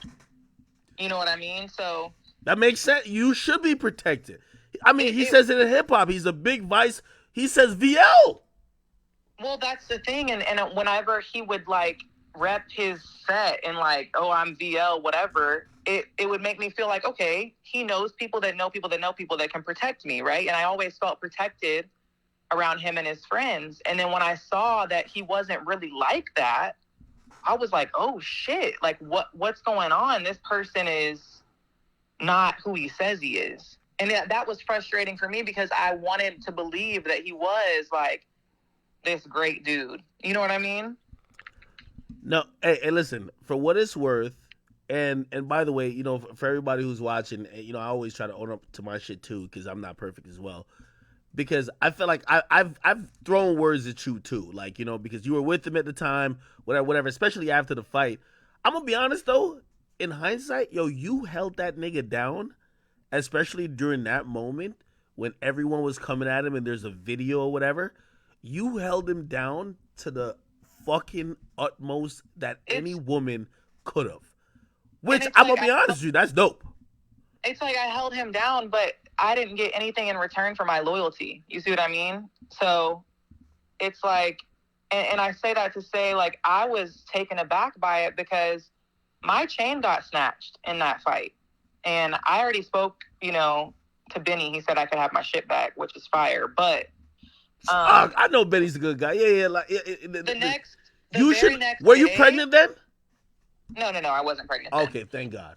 But the very next day after that fight, he went and he bought himself a new watch, and he did not replace my chain. And so I started to see him do little shit like that, just like leave me on the back burner. And he thought I was just always going to stick around.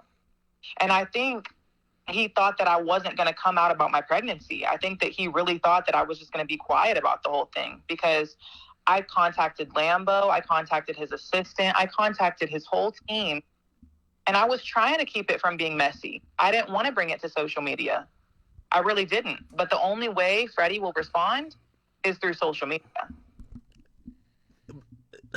You just said the most important thing that I've felt for the last, again, the issues. I don't know if I try to give a little background to the issues that I have with him, or we allegedly have with each other. And it's like, stupid comments or just like some simple innocuous comments turned into beef because he became super performative online. And then it's like, yo, that comment just turned into some other shit, and you're only like, he was just always on social media. That's been his MO though. He's a guy where, I think he's been doing comedy recently, because I've seen him do a comedy show. For whatever reason, like, he just looked at social media, and that's the vehicle that he feels like he should form an opinion or some type of image around, and he's unwilling to come. I don't know. I don't get it. It was frustrating. Like, the last 6 months of our relationship was really frustrating, because he did tell me, like, I don't want you filming boy-girl porn anymore. And I respected him in that light. And I said, you know what? Like, if you don't want me to do that, I won't do that, which is already an L, right? Because in the beginning, you told me that you were fine with it. So you're switching up on me. Wait. He told you he was fine? So he was fine with you, because he met you doing that, right? Freddie Gibbs was the first person that I ever sent my viral Pornhub video to. He was the first person when we were just friends. And he was like, I'm so proud of you. You're so independent. I love it. He would always tell me that he loved that I was independent. And I took that and I ran with it. I was like, wow, somebody that can finally respect me for what I do for a living and understand that it's just a job. But that slowly turned into, I don't want you filming boy-girl porn. And I was like, okay, I'm going to respect you and I'm not going to do it. You know what I mean? But then, did you ever have a conversation with him to be like, why? Because at that point, I'm not too sure if you're familiar with hip hop, but it's such like a machismo sport where it's like, okay, maybe him personally don't care, but then you're gonna have people comment about it, and those things might affect how he thinks, because he just does, he cares about an internet image. You know what I mean? Like, right. And so, just to avoid all that, I was like, you know what? I'm just going to stop doing it completely. But that made me lose a lot of fucking money. And I have a child that I have to provide for already. So I was expecting him, and he promised me. He was like, I'm going to get you in front of a talent agent. I'm going to introduce you to my, acting agents. I'm going to get you on a show. Like, we're really going to win together, whatever. He would promise me all these things, and I would trust him, and it never happened. And I was like, well, okay, if you don't want me to do porn, and you're promising me and setting me up with these agents and getting me on TV and whatever, it was like he would always try to tell me shit that sounded good, but it was never real. So then and you just mentioned the comedy show shit. He started doing comedy shows in the city that I'm from. And he even was like, you can do the comedy show with me. I'll put you on the flyer. It'll be our thing. And I'll split the money with you. This is what he told me. Mm-hmm. And I was like, hey, bet. he put me on the flyer. It was like Freddie Gibbs Fit Mommy Comedy Show, Austin, Texas, whatever, right? I end up doing almost half the comedy show, and I don't even know how because I'm not even fucking funny. But he showed up super late. He was getting drunk. So I'm like doing the comedy show, holding the crowd down. And at the end of the night, the owner comes up to me and he's like, hey, you want me to write the check out to you or Freddie? And once again, me trying to be loyal out of respect for him, I was like, you can write the check out to Freddie. Because Freddie told me that he was going to give me half, right?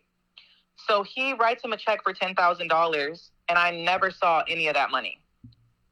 And nothing? I never saw a fucking penny. And I was like... Wait, hold on. Wait, he used to at least, like, I don't know, give you a couple, like, 20, 30,000, at least a month to, like, hey, go shopping. Like, maybe... He literally was, like, so adamant about putting me on the flyer and having me do the whole show and never gave me anything. And that's also while I was paying his phone. But I was just like holding him down and kept holding him down and kept holding him down. And it's like people keep saying like, oh, well, if he told you to get an abortion, you should have just done it. And it's like, you don't know the half of it. You have to separate the person from the music sometimes. And I know that like I get looked down on because I do porn, but like I'm not a shitty person. And I don't treat people like shit. And I definitely don't say things I don't mean. You know what I'm saying? Hey, I do want to ask you one thing, which has confused me. One thing I can say about like what I saw with you guys' relation, I saw a lot of videos. It looked like they were having fun. It looked like he embraced you for who you were. He clearly he liked the lifestyle that maybe you guys were indulging in, and clearly you accepted him for whoever he was. Like, where were these issues? Because it didn't seem like it, at least on the videos or pictures. I would see y'all like jumping on the beds together, jumping on each other's back. Y'all took pictures. Like, yeah, well, I mean, we did have a lot of fun, especially in the beginning. Like, a lot of the footage you saw was probably when we were in Europe, and that was like the best part of our relationship. But I did have like a come to Jesus moment when before I found out I was pregnant. And this is like a month before I found out I was pregnant.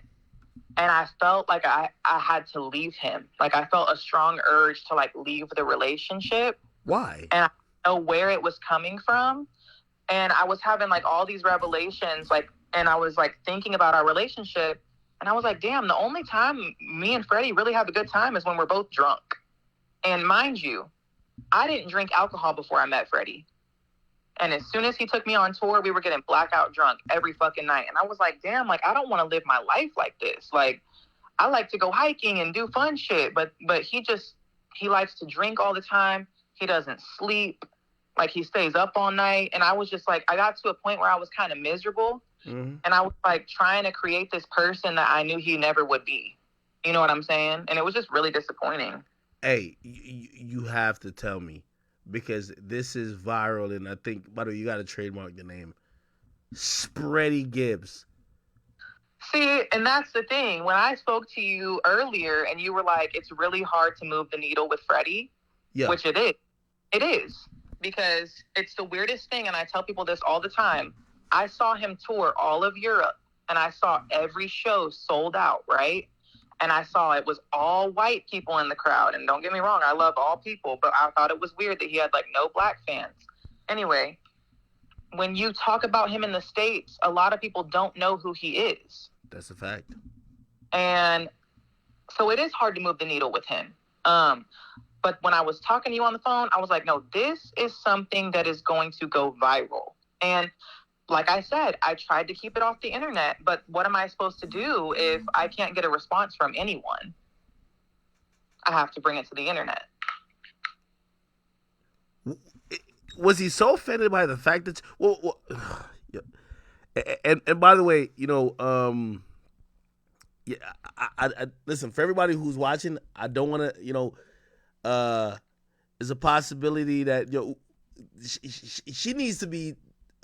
we got to get a full sit down for this. I ain't gonna lie to you, but I do want to ask one thing, because when I was seeing your tweets, I was reading these tweets around a bunch of other women, and they said something to me, which I then found curious, and I'm gonna ask you. They were like, "Well, if she's a porn star or she does adult content, those people usually are more in tune with their body and also pregnancy than other women. How did you get pregnant for Spreadie?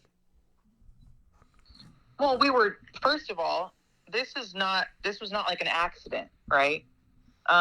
This is something that we talked about a lot. And I even told him, I was like, well, with my line of work, like, I'm going to have to get off birth control, and I'm going to have to actually we're going to have to actually try to have a baby. He was like, yeah, get off the birth control, da-da-da-da. But I wasn't doing boy-girl content at the time, so it didn't matter. He was the only person that was nutting in me. So that's how it happened. I posted the video of the night it happened. We were both fucking drunk. And he's the type of person that wants to have sex like 4 or 5 times a day. So it doesn't take much. Like, when you're fucking that much, yeah, you're probably going to get pregnant. Like, it's fucking science, Hey, tell me if I'm wrong. And this is why, like, when you said what you said about, like, he was, like, pretty much, he switched up on you. He was kind of showing you off, like, yo, this is, like, again, I found out later, like, that he had, like, kids and other baby mamas. Bro, he was showing you off like, yo, this is my trophy right here. Like, this is my trophy girl. Like, he would tell me that all the time. And it's actually so crazy because he did tell me that all the time. And he would tell me, like, you're the first girl I've ever posted. And it's so weird because, and I should have saw this coming. When we first got together, he sent me a text and he was like, Lambo said we would look good together. And Lambo's his manager. Yeah. I was like, well, that's weird. Why does that matter? Like, if we fuck with each other, we fuck with each other, whatever, right? But it's like, it almost seems like he used me as part of the rollout for Triple S. Like, yeah, you got to realize, like, yo, he's always been the ugly duckling. You know what I mean? He's always been the person. All of a sudden, started posting me online. He's never posted a bitch before, ever. Like, ever. And he was posting me every day, all the time, just shoving it in people's faces. And he was wanting me to post him on my page. And, Wait, this was his idea or your idea? Be honest. It was his. I woke up one day to like 15,000 followers on Instagram. And I was like, yo, what the fuck happened? And it was because he posted a picture of me and him on his main feed. And I was like, yo, like, we were probably talking for like 2 months at that point. And he posted me on his main page. And I was like, is he trying to prove something? Like, what's the fucking motive here? And looking back, I'm like, damn, did he use me for the album rollout? Like, what the fuck is going on? Was he trying to have the rapper porn star? Like, and if he was, that's fine. But I don't understand the hyping up a family and a baby and shit if that's not what you really want. Like, he never even had to take it there. Nah, I agree. Hey, listen. No way, like everybody know that Freddie Gibbs got Verizon. He got a whole family plan. You were not paying his phone bill. Come on now. They thought that was an exaggeration. You got to clarify. I was definitely okay. Look, so this is how it happened. I'm gonna tell you exactly how it happened. So he needed to get a new phone, and I'm a military veteran, so I have AT&T, and I have like a little 15% discount, right? So I was like, okay, you could just come on my plan. I could just add a line. It would be cheaper than for you to have to get your own line and do that, whatever. And mind you, my other baby daddy, who is also named Fred, I don't know how the fuck that happened, is on my phone plan. But he pays me every month for his phone. And I started to notice that, like, Freddie wasn't giving me money for his phone bill. And I kind of just didn't say anything about it because, once again, I was trying to be loyal. Right? And I was just paying his phone bill. And then I bought him an iPad. And he didn't give me the iPad back when we broke up either. So he's just still playing on the iPad. I don't know what the fuck is going on with him. Wait, hold on. Listen, as bummy as I know him to be, it's no way that he, like, again, you clearly were, you're the apple of his eye. You was Beyonce, everything. You know what I mean? Again, he's showing you off. He got to be at least spending some bread on you. Like, yo, like, even if you pay for the cell phone, he's like, yo, tell me, like, because I've had women pay for stuff for me. You get what I mean? And I'm like, hey, listen, whatever money you paid for me, let me know and I'll cash app you the money or I'll whatever. Like, he must have gave you the money back. Like, he's not that much of a bum. Come on. I hate to break it to you. But no, he never, I was paying for his phone bill. And it's like, why was he okay with letting me do that? I have no idea. Wow. Fucking wow. Hey, listen, by the way, again, and I know a lot of people who are listening, y'all are intrigued. There's many more things to talk about. We won't get too much into it. Hey, I do know, you have your OnlyFans. I want to give you some time to, also kind of promote shit with everything you have going on. I do want to ask, how did you make the decision to at least, because you're still promoting stuff and you are pregnant now. Yeah. Are you going to be doing any content while pregnant? I have done a little bit of content while pregnant. I didn't realize that there was a whole fucking genre for it. Oh, it is? Man, are you kidding? Like, I think I've made more money pregnant than I have ever made. Shit. And the reason why I'm doing it is because it's like, I know that my line of work is super untraditional, but like, it's also timely. It's also timely. You got to strike while the iron's hot. Yeah, I planned to create a life with this person who completely ghosted me and is not supporting me in any way. So it's like, I have to work. This is what I have to do right now. And people are like, you shouldn't be doing porn while you're pregnant. And I'm like, okay, well, how am I supposed to support my family? If Spreadie just came and said, yo, listen, man, give me a monetary value that I like, because like, I'm gonna be honest with you, no matter how much of a piece of shit you are, and by the way, clearly it looked like which I think he misled you about wanting the child, because he told you that he didn't want it. It's different if he just never wanted it in the beginning, but let's say he said, hey, listen, I'm still a rapper, I'm making money here, and I get it that you need to have a livelihood as well, but can I provide a certain dollar amount that you could just kind of just sit at home and just have the kid and not, do scenes with other dudes? But it's like, he's not even acknowledging the situation at all. You know what I'm saying? Maybe you don't think it's his. Maybe you think it's somebody else. No, he knows it's his. We had a whole talk before he went to Jimmy Fallon about going to the abortion clinic. He knows what's up. And it's weird to me because his other kids were around us all the time and he fucks with his kids. Like, he loves his kids. So I'm like, I don't understand how you could just write one of them totally off. You know what I mean?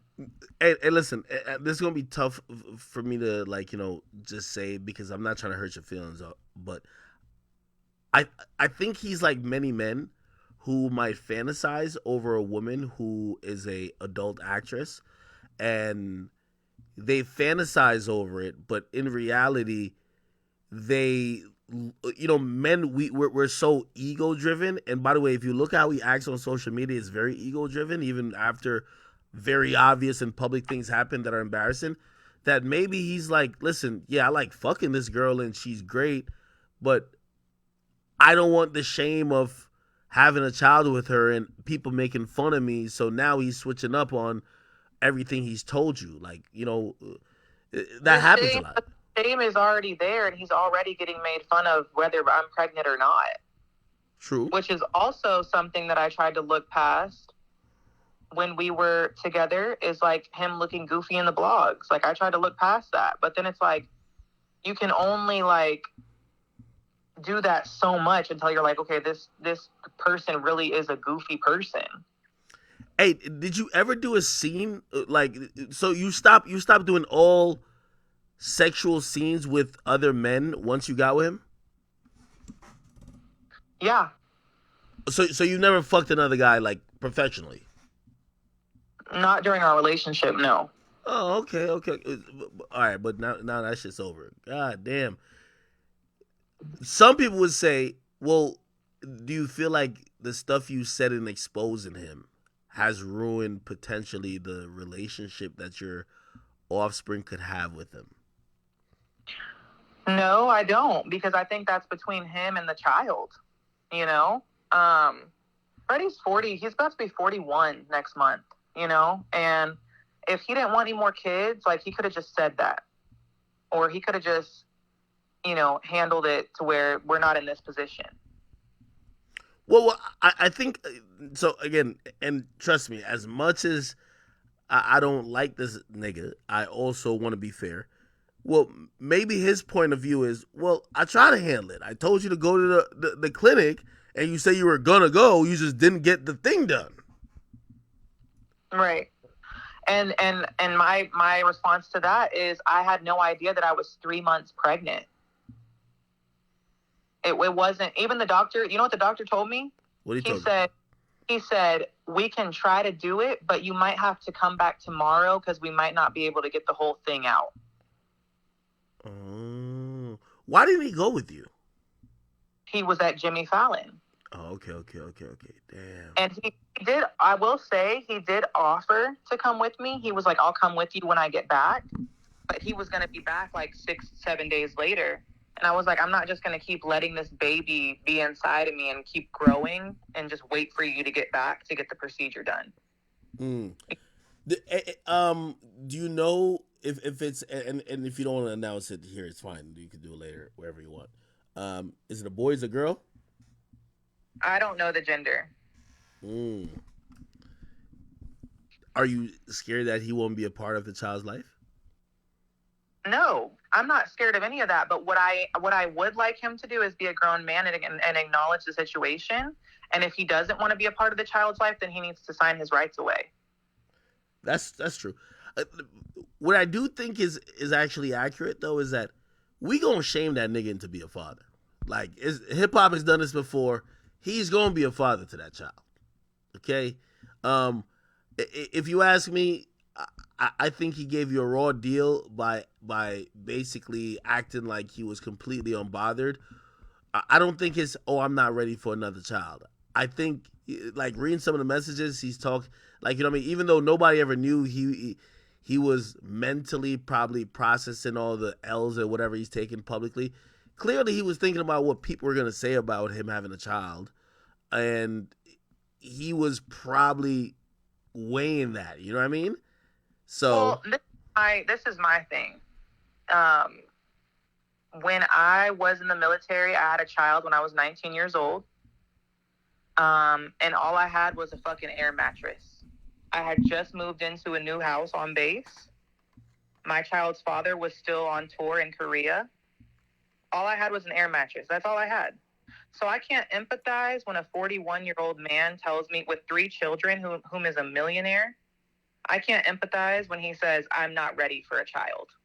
Because you just get ready. There's really no I'm not ready at that point. Especially after a child that you've talked about and named and, you know, planned. So I gotta add. So the Plug Talk episode with you and the 2 dudes, you were clearly pregnant in that episode. I was very early in my pregnancy. I was like 9 weeks pregnant in that video. Did you know? Yeah, I knew. Okay. Did you tell him? Did you consult with him? I'm pretty sure it don't seem like you need his approval. Or... No, we weren't on speaking terms at all. Once I turned his phone off and he got a new number, I have not heard from him. All I have to do is acknowledge the situation, and none of this would have happened. I would have never brought it to the internet. Like, but you would have still done the scene, though. You know what I mean? Like, it seems like one thing I've realized about you, you know, it's obviously people who are not in porn, they look at porn like, oh, it's this big deal. You literally just kind of look at it like, that's work. This isn't like anything else. This isn't some. I literally look at it like it's work. Like, I don't, and I don't expect everybody to have that mindset, but like, and I see people like commenting like, oh, veterans don't claim her if she does porn, but it's like, do you know how much nasty shit happens in the fucking army? Like, people don't want to talk about that though. You know, like when I literally was fucking my platoon sergeant in Korea, which is totally against the rules, right? But that's how I got pregnant with my daughter. But people don't want to talk about shit like that. Like, or all the sexual assault that happens in the military. But porn, one of the safest places to operate that way, is so looked down upon. And I'm like, yo, well, y'all are watching it. So I don't understand. Okay, I'm going to ask a completely ignorant question. And I know obviously you're going to give me the very educated answer, but I'm going to ask it because I know a lot of people are saying this in comments. They're going to say, well, yo, right now you have, and again, I don't know if it's a son or a daughter, but you have Freddie Jr. in your stomach. And if you're having sex with another guy, like, that's like invasive. That's just like disrespectful to the child and obviously the child's father, because you have another guy, you know, just like sticking 10 inches up your pussy and like the kid's right there. Okay. So they would say that's disrespectful. Like I mean, as a guy, I always thought, I'm like, yo, if my mom was having sex with anyone but my dad while being pregnant with me, I feel I should be mad. And again, I'm just thinking as a guy, but what's your answer to people who think like that? First of all, mind your business. Second of all, where is the line drawn? Because is it not disrespectful to the child? If we're talking about, you know, early pregnancy period, is it not disrespectful to the child to have a doctor go in with a fucking scalpel and pull it out? Is that not disrespectful? Would y'all have rather me done that than just enjoy my fucking sex life? Good point. Women don't fuck any more in their lifetime than when they're pregnant. That's just a known fact among women. Wait, really? Yeah. Wait, women are more hornier in pregnancy? I've always heard that pregnancy pussy's the wettest. Women are more horny in pregnancy. That's a known, fact. To anyone that's been pregnant, that's a known fact. Hey, did you ever try to, obviously, you do scenes, and I would imagine, your OnlyFans, I would hope, is busting at this point. But did you ever ask Freddie, yo, bro, it's clear that we're kind of open and we have, this maybe non-traditional relationship as, how people from your side would view it. And, I'm guessing you're probably sexually liberated and pretty free yourself. You ever ask him, yo, do you just want to, because there's some rappers, Lil Pump actually has an OnlyFans. Trust me. I unfortunately saw it one day. He's fucking chicks. Him and Tyga be going crazy on there. Right. Did you ever ask him, hey, listen, fine, I won't have sex with no one else, but would this be something that you'd be interested in? We talked about that. And at first he acted like he was going to be down with it. And then he was like, no, I don't want to make content, So that just kept me in a position of what the fuck am I supposed to do? I went from before we were together making a steady amount of money to during our relationship, I was fight or flight. What am I going to do? Who am I going to collab with? How am I going to film my next scene? It was very uncomfortable for me because it's you go from having plenty of content to sell to your fans to having nothing. And it's at the same time you're paying his phone bill. So you're just nah, I get it. On, dog? Yo, you can't quit when you're paying the nigga's phone bill now. That's definitely crazy. When you first met him, and obviously, he's a rapper, he got nominated for a Grammy, I believe twice. Did you think, because sometimes women who are in the adult entertainment business, they'll think meeting a rapper or being in a relationship with a rapper or maybe sometimes an athlete is an exit plan. Did you think, all right, cool, I got Freddie Gibbs, I've secured the bag, it's over, I'm about to just stop doing all the other shit? I never once thought that or felt that way. Really? No. You never see anything about him oh shit, okay, this is this is another level of maybe wealth or whatever shit? No. Because, and I'm going to tell you why. When Freddie messaged me, I didn't know who he was. I didn't know he was a rapper. I didn't even care about that. I never asked him for anything. The thing about Freddie is he would always make it seem like women just nag him. He would always make it seem like, oh, my baby mama's asking for this, my baby mama's asking for that. So I try to make it a point to never really ask him for anything. I never asked Freddie for anything. I think the best thing he did for me was take me to Hawaii for his fucking birthday. Yo, no way. No Literally. way. Damn. But I was okay with that. I was so okay with that because, like, I make my own money. I have my own shit. I was just trying to love him, literally. Like, people can believe whatever they want because of my job or whatever, but I was literally just trying to love him. That's it. Was he insecure about either other rappers or other men, or, like, obviously just your profession in general? Yeah, you know what? He really was. He was insecure about, I think he definitely was insecure about other men because, and I can't name drop, but I'll just give you the gist of it. We were at dinner one night and a well-known rapper slid into my DM. And because I was so loyal, I hate that shit. I was so fucking loyal to Freddie. I showed him the DM. And you should tuck that. His response wasn't, man, everybody wants my girl. It was, man, all these niggas trying to get to me all the time.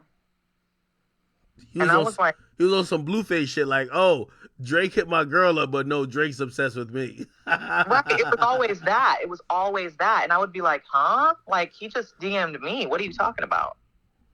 But I would always let it go because I was trying to make it work. And it was just like fucking forcing the issue. Yeah, I know in hindsight, it was definitely Benny. You should have fucked that nigga, man. Damn. You ever regret something? It wasn't Benny? No. This was a I'm not gonna say who it was, but it wasn't Benny. A-list rapper? Yeah, it was an A-list rapper. It was Drake. Drake loved porn stars. It was not Drake. I'm not telling you who it was, but just it's Future. Future would have got you an AP. Listen. Yo, Benny had you paying his phone bill. Future would have got you an AP. You got to pick better, girl. I do, but that's what you get when you're the ride or die, though. Yo, in hindsight, did it ever hit you at a moment like, damn, okay, now that you started kind of understanding, like, you know, like at least this portion of, like, just the entertainment business, be like, yo, damn, like, yo, I picked the loser out of the bunch. I feel like that, yeah, sometimes. And I don't hate Freddie at all. Like, I don't have any ill will toward him because I've seen, like, the way that he is behind closed doors. Like, I've seen him not sleep at night. I've seen him be miserable. Like, I need you to really understand what I'm saying. I basically lived with this person for, like, over a year. I know him very fucking well. Like, of course, his fans, they hear the music and it sounds good, but he lives miserably. Okay? Wait, explain. What do you mean? Because it feels like a front, but, like, you know, what would you consider miserable? We can start with he doesn't sleep at fucking night, dog. Maybe he's on drugs. I don't know if he's on drugs. Not on drugs. He's not on drugs. I know that for a fact. The only thing he does is smoke hella weed. Okay, that's that's a W for him. So he just can't. But aren't most of? So I would think that most of the issues he have are, like, self-induced. So I honestly don't know where it stems from. I really don't. But I know that Freddie is not happy. That makes me sad for him. And I don't even have to go into detail. And I also have no reason to come on here and say anything that's not true. You feel me? Would you, if he apologized and he said, listen, you know, I did fuck up and I'm sorry, would you try to have a relationship with him again? No. 1,000% no. Okay, what about if he says, all right, baby, let's try this again, and I promise I'll pay my phone bill. What's up? Hell no. Look, that ship has sailed. I got love for Freddie. I wish him the best, but he showed me a version of him that I didn't ever want to see. Damn. And not only that, but, like, he fucked up my career in a way too, because I haven't been able to really do my thing like I want to do and I'm devoting my body to creating a life for 9 months for somebody who doesn't even want no parts. Listen, we got. Wait, let me see how many people we got up in this bitch. By the way, chat. Salute to everybody on Rumble. We got Rumble busting right now. We have I'm on Twitch still. Jesus Christ, hold on. Give me 1 second. Let me see rumble.com. All right, we kicking on Rumble. Oh yeah. Yo, we got crazy amount of. Hey, where could people find your content? I'm pretty sure some people, you know what I mean? Like, obviously, so I guess there's a whole, like, area of people who like to watch, you know, pregnant women kind of get it in. Where could they find some of the content, especially with you pregnant? It's all on my OnlyFans. It's all on the OnlyFans? It's all there. Yo, listen. Chat, y'all gotta go check out the OnlyFans and tell me if that shit is bussing.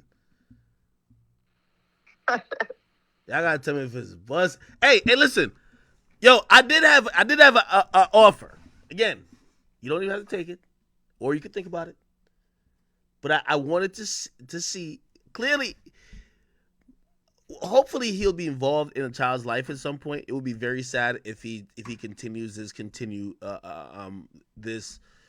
ignoring shit. Like, you know what I mean? At the end of the day, it's just weird. Like, it's so weird. Hey, if he's just a bum ass thing in the winds, I would say this. I wouldn't purchase content, but I would be down to be in a bidding war for, like, the middle name of the kid. If okay. I'm serious. I got my opening bid at $10,000. I swear. I promise you. 10 racks to name my child? You got me fucked up. No, the middle name. No, we could go up now. Trust me. I don't know about Freddie, but I got a couple million. So I don't know about him.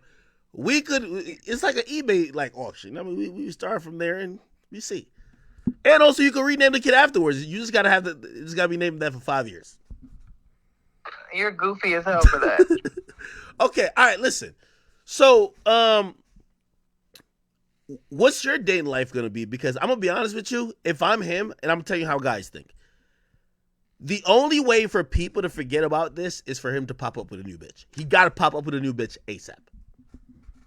Well, I hope he does, and I hope he really finds happiness. Shit, stop faking like you're happy and really go find that shit, man. So, will you be dating other people? I don't have any intentions to date anybody anytime soon. That's just not where my priorities are right now. Would you date another rapper? Probably not. I ain't gonna lie. According to my chat, they said my boy Gunna is a fan. No. You don't like Gunna? What's your type of guy? We gotta figure this out. What's your type of guy? I don't want to say I don't like Gunna. I don't even know him. So I can't say I don't like him, right? Yeah. Hold on. What's your type of guy? I just want to know how Gunna knew that Freddie was telling fibs. Nah, everybody know that. Like, listen. How do niggas know that? Like, he be lying to niggas too? Let me tell you this. You could go on Google or YouTube and find niggas from Gary, Indiana. They've been said this nigga been frauding since he was in kindergarten. This is the first ever thing with it. From fucking kindergarten. I'm not like, this is ridiculous. So I don't understand why. Well, I'm gonna be honest with you, and I guess it gets a little bit deeper because, obviously we could have our fun and everybody could like crack jokes and everybody seems to crack jokes, whether it's like pro or con, or everybody get jokes cracked on them too. But I honestly, and I even said this earlier, I said I would do a sit down with Freddie because honestly, rather than just the jokes, we could get to that. I'm wondering what's the payoff for how he acts and what he does. Because I don't get it. Like, you come off a lot of times goofy to the public, and the people around you, you're not also treating well. Where's the happiness? And now if you're telling me he's not sleeping, now I'm confused. What's the whole point of how he carries himself? And where's that unhappiness stemming from? So, that's what I'd be thinking about even if I'm thinking about, like, having conversations with him. I have no idea. I feel like I don't even know him. You know what I mean? Like, I know him, but it's like, sometimes I feel like I don't, because I don't know where any of that shit stems from. Because I know how he acts around people, and he comes off so funny, right? But like, some of the funniest people that we've ever known have off themselves or like been super depressed. Like people like Robin Williams, not to compare to Freddie, but like he spent his whole life making people laugh to just, you know, end his life. And it's like, sometimes I feel like Freddie tried to tell us in Triple S in a lot of his songs how he really feels. And it's crazy because his fan base didn't even grasp it. They want to hear about the gangster rap. They don't want to hear about how he feels. So songs like Grandma Stove and stuff kind of made his fans go kind of like raise an eyebrow because they've never heard that side of him before. Him talking about how he can't function unless he has a drink or a drug. Like, that's really sad. That's not, I don't want to listen to music like that. That's depressing. When he used to vent to you, what would be like maybe a noticeable difference between what people see with the guy who's like, even today I'm looking on his feed and he's like, he's basically saying this whole thing's a joke, right? So like he's like just laughing emojis, he's just laughing at everything. When you were with him and he was venting to you about whatever, like who was that person like that was talking to you? Was the guy that was just completely a jokester or what? No, I mean, there were a lot of times that he was vulnerable with me. I mean, we were in a relationship. Yeah, I would be vulnerable with him. He would be vulnerable with me. And it was a different side of him. That's why I try to tell, like, his fans that be, like, younger. A lot of his fans are younger kids. Yeah, Freddie's funny as fuck, but he also deals with a lot of shit, just like anyone else. He's a fucking human. You know? And of course he's not going to come out and talk about it because that's not his brand. Hey, so I was also playing this, and as you know, obviously, like, just the rap space is just like kind of hyper about like so many of these different things. His baby mama left you like this voicemail saying that you were trying to seek fame and like you were like just a clout chaser. It felt like you had a real reaction to all of those messages, like you didn't expect it at all. No, I didn't. And it was so weird and crazy because there was a time when Freddie like wasn't responding to her. And yeah, I was with him, but I didn't feel like it was my place to engage. Freddie was like, just ignore her, just ignore her, just ignore her. So I was like, okay. And then she started flooding my DM with all of these hateful words. And I don't talk to people like that. Like, I don't care enough to even respond to stuff like that. But I got the sense that she was like projecting in those voice memos. Like, I felt like she was talking to herself. Like, you're a clout chaser. If I was a clout chaser, I would not be dating Freddie Gibbs. Like, and I say that with all the respect and love in my heart. That's not who I would choose. Come on, man. You would have chose Gunna, Drake, Future. Come on now. I would have chosen an A-list rapper. Who would you have chose? Give me a name. I mean, I don't have a name, but it's just the point. Like, Freddie Gibbs, I was a brand before Freddie. Yeah. I had shit going on before Freddie. Like, before Freddie, I had an Instagram account with 200,000 followers. Like, I never needed Freddie to, like, level myself up. I just... Yo, I'm going to keep it 100 with you. You kind of even established the fact that he even got bad bitches. We just thought he got some hood boogers. Well, see, there you go. Like Freddie, you know what I mean? Like, and by the way, it's nothing wrong with this because there's a lot of rappers and a lot of people in hip hop who ain't like, you know, who we call facially challenged.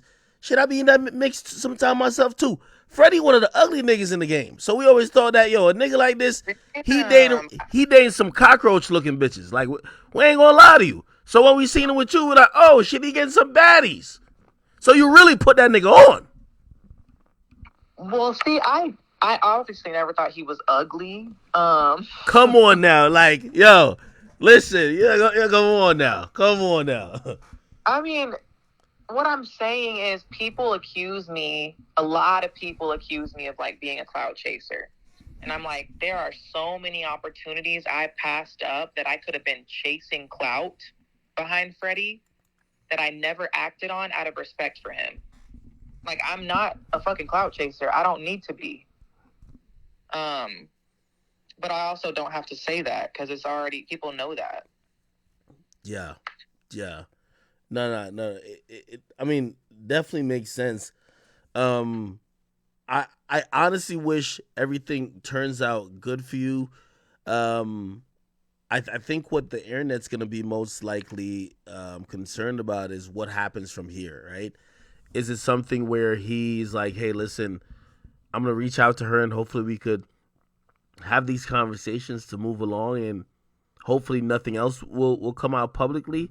Or is it something that's gonna be where he's gonna drop a song dissing you or just say his side, but just say that you trapped him or some shit like that, and then the saga continues? Who knows? He probably will. And I'm just giving him something to rap about. I don't care if he can't diss me. Literally, what is he going to say? I do porn? Okay, you already knew that. The whole world already knows that. How is he going to diss me? Well, I mean, listen, here's the thing with what I always realize about relationships. You know a few things, and you don't have to say here. Like, you know a few things about him that maybe if it was brought to light, like shit, you even mentioned in that whole thing about the picture that you never released is reason is one of the few reasons why he even has acknowledged it, because everybody keeps saying it to him.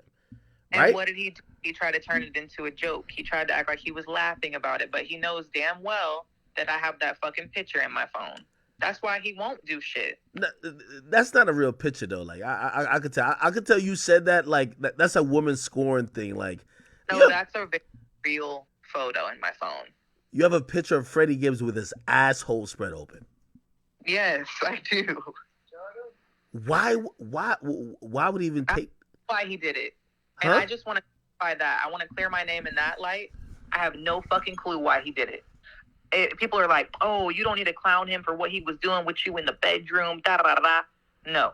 You told him to bend over, and you was about to stroke that nigga with a strap on. No. So why the hell would he be splitting his asshole open? That sounds crazy. No, it sounds real. If it was, and I'll tell you the setting. We were on FaceTime, and he just bent over in the camera and just spread that shit wide open. And I was like, yo. Like, and of course, wait, he was naked? Huh? He was naked? He was butt naked. I don't know why he did it. We were about to hang up. Like, it was just like a weird thing that he did before we hung up the phone. And of course, I took a screenshot because I was like, this is crazy as fuck No. Let's be honest. You took a screenshot. You're like, yo, this nigga might be gay. Not that there's no wrong with it, but you're like, I never really thought like he's gay. I never really thought that. But like, why are you spreading your asshole open? You've inserted something in his anus. Be honest. No, I never put anything in his butt. Y'all shared butt plugs or something. No, we never did nothing like that. That's why I was like, why is he doing this butthole shit? And then it became something that he would just do. Like, he would get out of the shower, come up to me, spread his asshole open. It just became like a thing. What? Nah, this is cat. So he would routinely come up and spread like what type of spreading? We talking about like both hands on the buttocks, like splitting it open, like how Moses parted the Red Sea. Yeah, he would just do it, and of course I would laugh because I was like, "This is crazy!" Like, but he would just do it, and I don't know if it was just something he liked to do or whatever. I never stuck anything in his butt. But I don't know why he was doing that shit. Freddie kind of do come across like the type of nigga that if he farted, it wouldn't even make a sound. Does he? I don't know. That's after the first time a nigga spread his asshole open, you got to be like, brother, where did you learn this? Maybe it was imitating something he saw you doing do like in a scene. No, I don't think so. I don't know if he was just in a silly, goofy mood or what. Has he ever mentioned about bringing another man in the bedroom type shit? Like, no. So you don't think he's gay at all? No, I don't think he's gay. I mean, little bi-curious though. Little bi-curious. I think everybody might be a little bit bi-curious. Whoa, pause. No, that's not true. Niggas ain't going around splitting their asshole like, aha, jokes on you. I don't know. Girl, you've been with mad people in terms of, especially people professionally.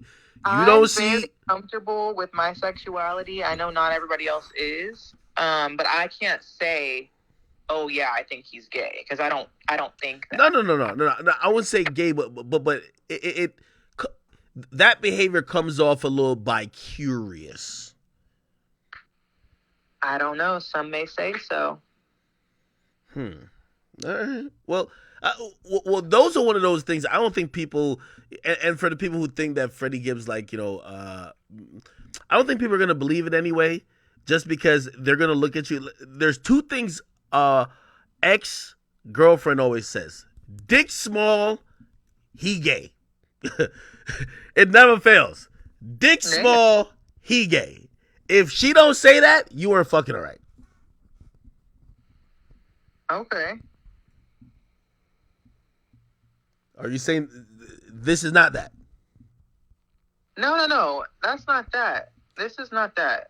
Some people say, they say that's where the male G spot is. He just wanted you to. Okay, y'all a while. So I have no idea why he was doing it. I don't even know if he knows. But it's just something he would do. Nigga know. That nigga know. I would just be like, hey, that's kind of weird. Hey, by the way, so the Prime 112 thing, were you and him dating at that time or no? No, I wasn't. We were just friends at that time. Well, after you heard about it, weren't you concerned? Yeah, I texted him. I was like, hey, are you okay? And he was always like, of course I'm okay. But I'm like, well, why are you getting beat up? What's going on? And I never took it lightly, because it wasn't ever funny to me. Like, rappers were really dying. You know what I mean? Yeah. Be honest, right? Because this is also I really thought. I'm like, yo, Freddie Gibbs is like, they're treating him like Young Berg back in the day. He ever told you like, hey babe, let's go out to Sexy Fish in Miami, or let's go out to somewhere, and you're like, bro, let's order DoorDash or takeout, Uber Eats, brother. Let's not go out and go get in the altercation, because you talk a lot of shit. Well, that never occurred to me till after the Buffalo thing happened. I was like, damn, why? I didn't know anything about Benny the Butcher or anything. No one told me shit about Buffalo. Okay? So I'm thinking everything is great. This is the next stop on the tour. Whatever. Knowing that Freddie knew that Benny was there, we both wore all of our jewelry. He knew the beef he had in that city.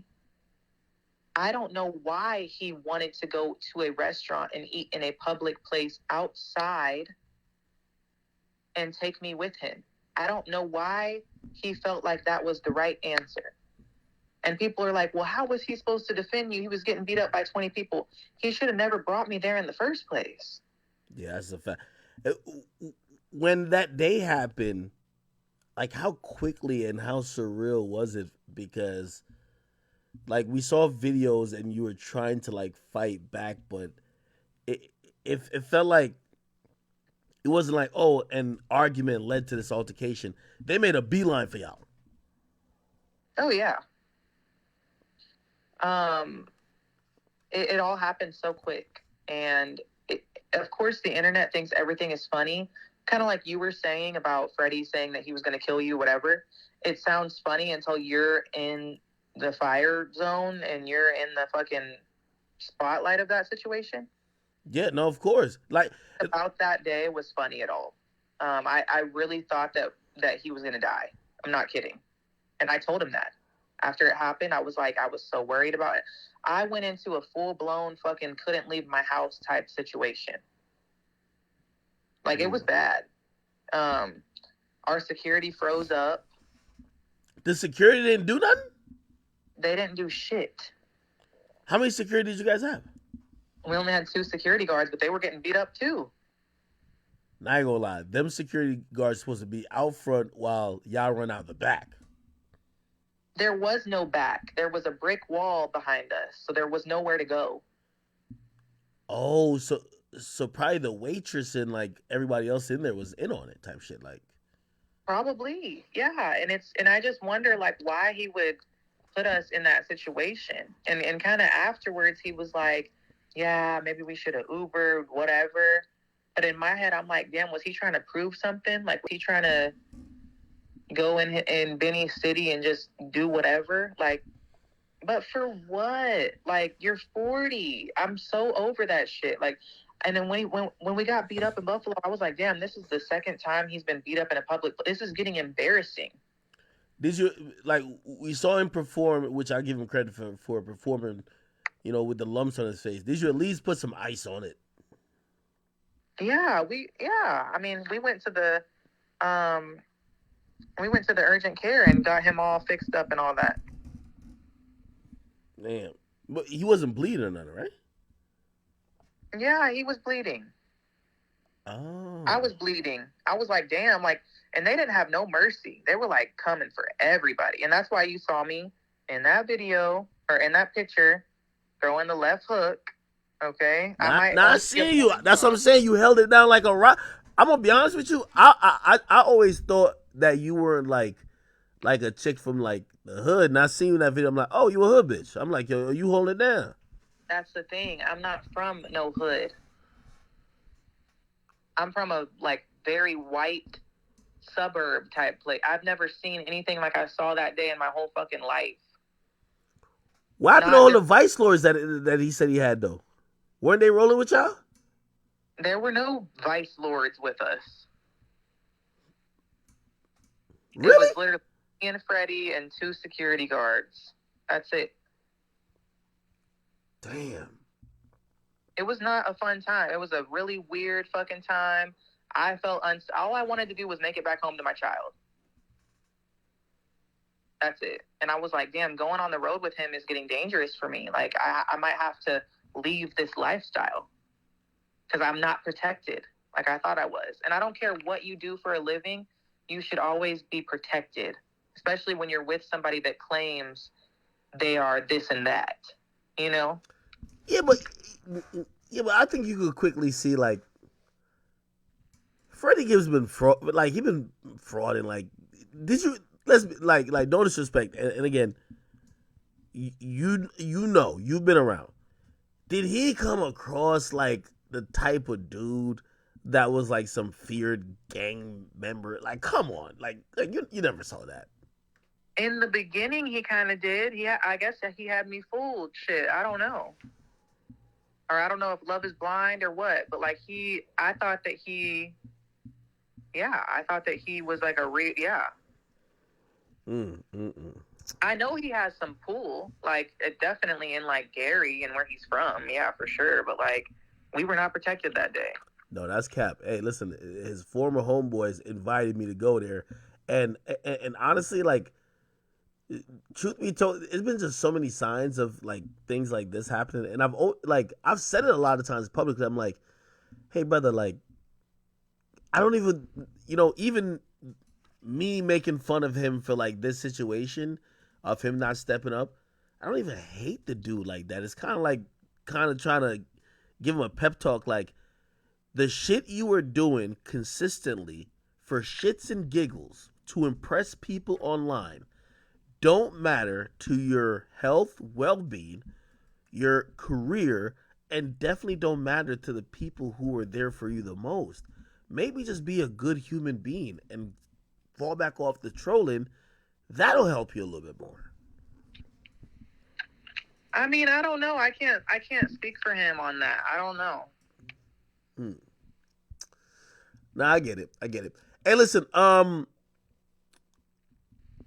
I want to hear much more of the story. I do know. I won't mention all the specifics, but I do know. There's a bunch of other media opportunities that of people hitting you up that I would love to hear how that conversation goes. More from a neutral place where obviously I think people look at it and look at me and his history, so they're always intrigued if it's like, oh, act whatever. But I can't wait to hear those conversations as well. Currently, and I do want to give you an opportunity to get everything out and say anything you do want to say. Obviously for people who are interested, like there's a lot more to the story. Again, you're not just gonna hear the whole thing on a fucking stream. But what do you have coming up? What do you want to kind of get out, and what do you want to say to Freddie if he is listening? I don't really want to say anything to Freddie if he's listening. I think that I've said my piece. You feel me? So I don't really. There's nothing that needs to be said. Like, you know what I mean? Yeah, no, I get it. Listen, well, for everybody here, make sure y'all go check out her OnlyFans. She has a bunch of content there.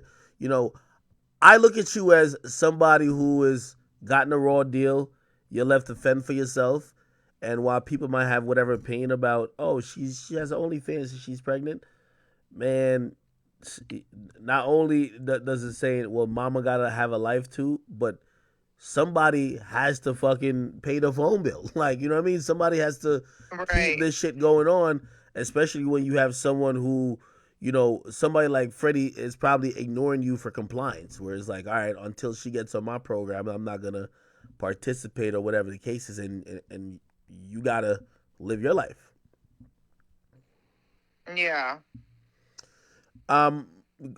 Could you tell people where they can find OnlyFans or any place where they can either see your content or talk to you directly? Because, again, I know a lot of people are interested in this.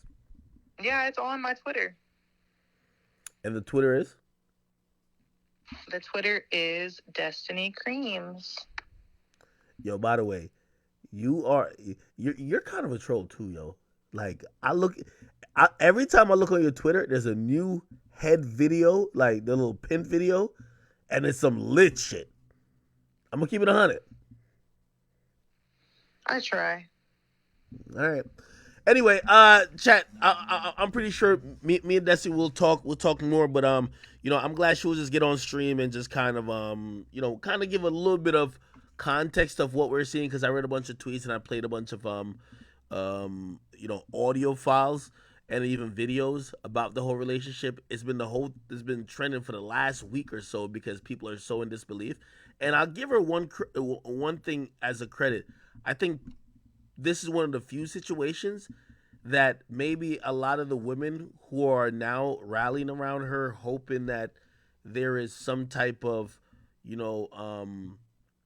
there's something done to kind of make this right. Usually people just blame the woman and say, you're a hoe, just fuck you. You know what I mean? But I see a lot of people like trying to support your story and your plight.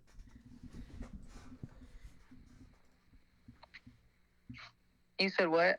I see a lot of people, and especially women, supporting your plight after you told your story. Usually when women come out saying that, they get the full blame, like, hey, it's your fault for choosing that guy, this and third. A lot of people are supporting you. Yeah, I mean, that's really appreciated. Yeah. No, of course, great. All right, hey, thank you for even answering my call again. Chat, there's more conversations to be had. When those happen, I will definitely be publishing it on all the social medias. Please go check her out. And Destiny, thank you for answering, okay? Yeah, no worries. Take care. All right, definitely. That was good, chat. See, chat, I told you I'm a nice guy, man. I ain't like Fetty Gibbs.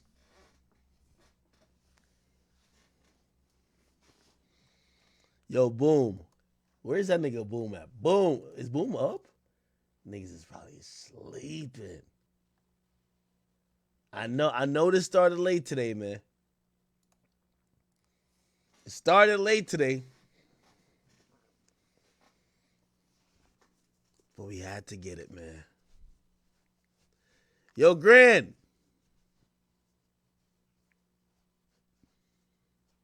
Oh, this is just part one.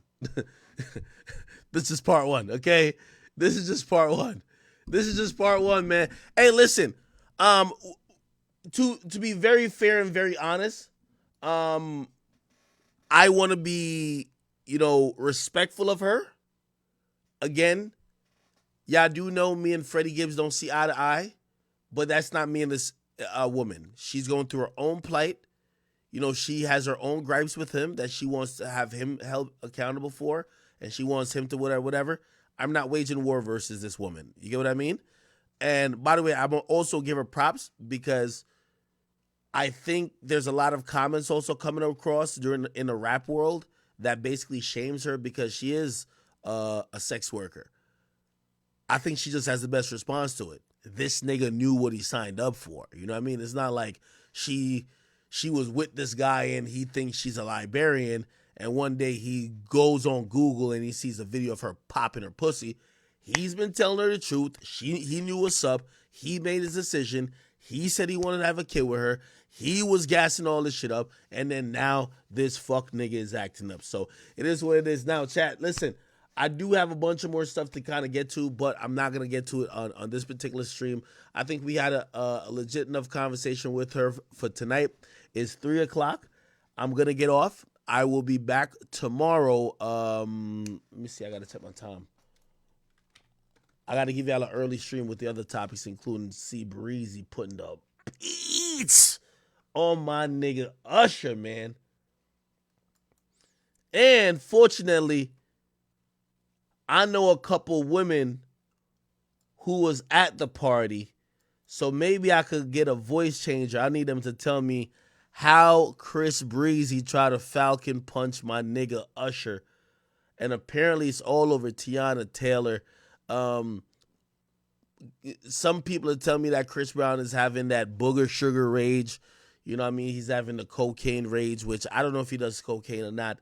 But apparently a lot of people are saying that he's been getting into stuff, especially when he feels disrespected. And sometimes that's just a byproduct of his image. It's not like people want to disrespect him, but we'll see what it is, man. All right, people. Listen, I'm getting off stream for now, man. I know y'all wanted me to cover much more topics. I'll be back on tomorrow. I promise y'all. Tomorrow. Definitely. Promise. I promise y'all. Promise y'all. Put it on the books. I'll be back on tomorrow. Thank you guys. Love you guys. Salute to Destiny. And salute to my guy, Spreadie Gibbs. Spreadie, we will keep you in our prayers. And trust me, you will be topic of conversation for the next few days. We're going to break this down at every angle. Also, I didn't ask this to Destiny. I was wondering if she was down to do, well, I was going to, that might be on some other content, but we got to figure out, will the paternity test, would she agree to it? Because Freddie Gibbs is right now in denial, claiming it's not his kid. Well, he hasn't said it publicly yet, but you know how niggas are. So we got to prove that it's his kid, and then hopefully we can get some naming rights. All right? Chat, love y'all. Catch y'all tomorrow. Salute to Destiny, and thank y'all for watching on Rumble. Thank y'all for watching on Twitch. Yeah. I will give everybody shout outs tomorrow, but y'all know we had a little hot situation earlier. All right? People, peace. Catch you tomorrow.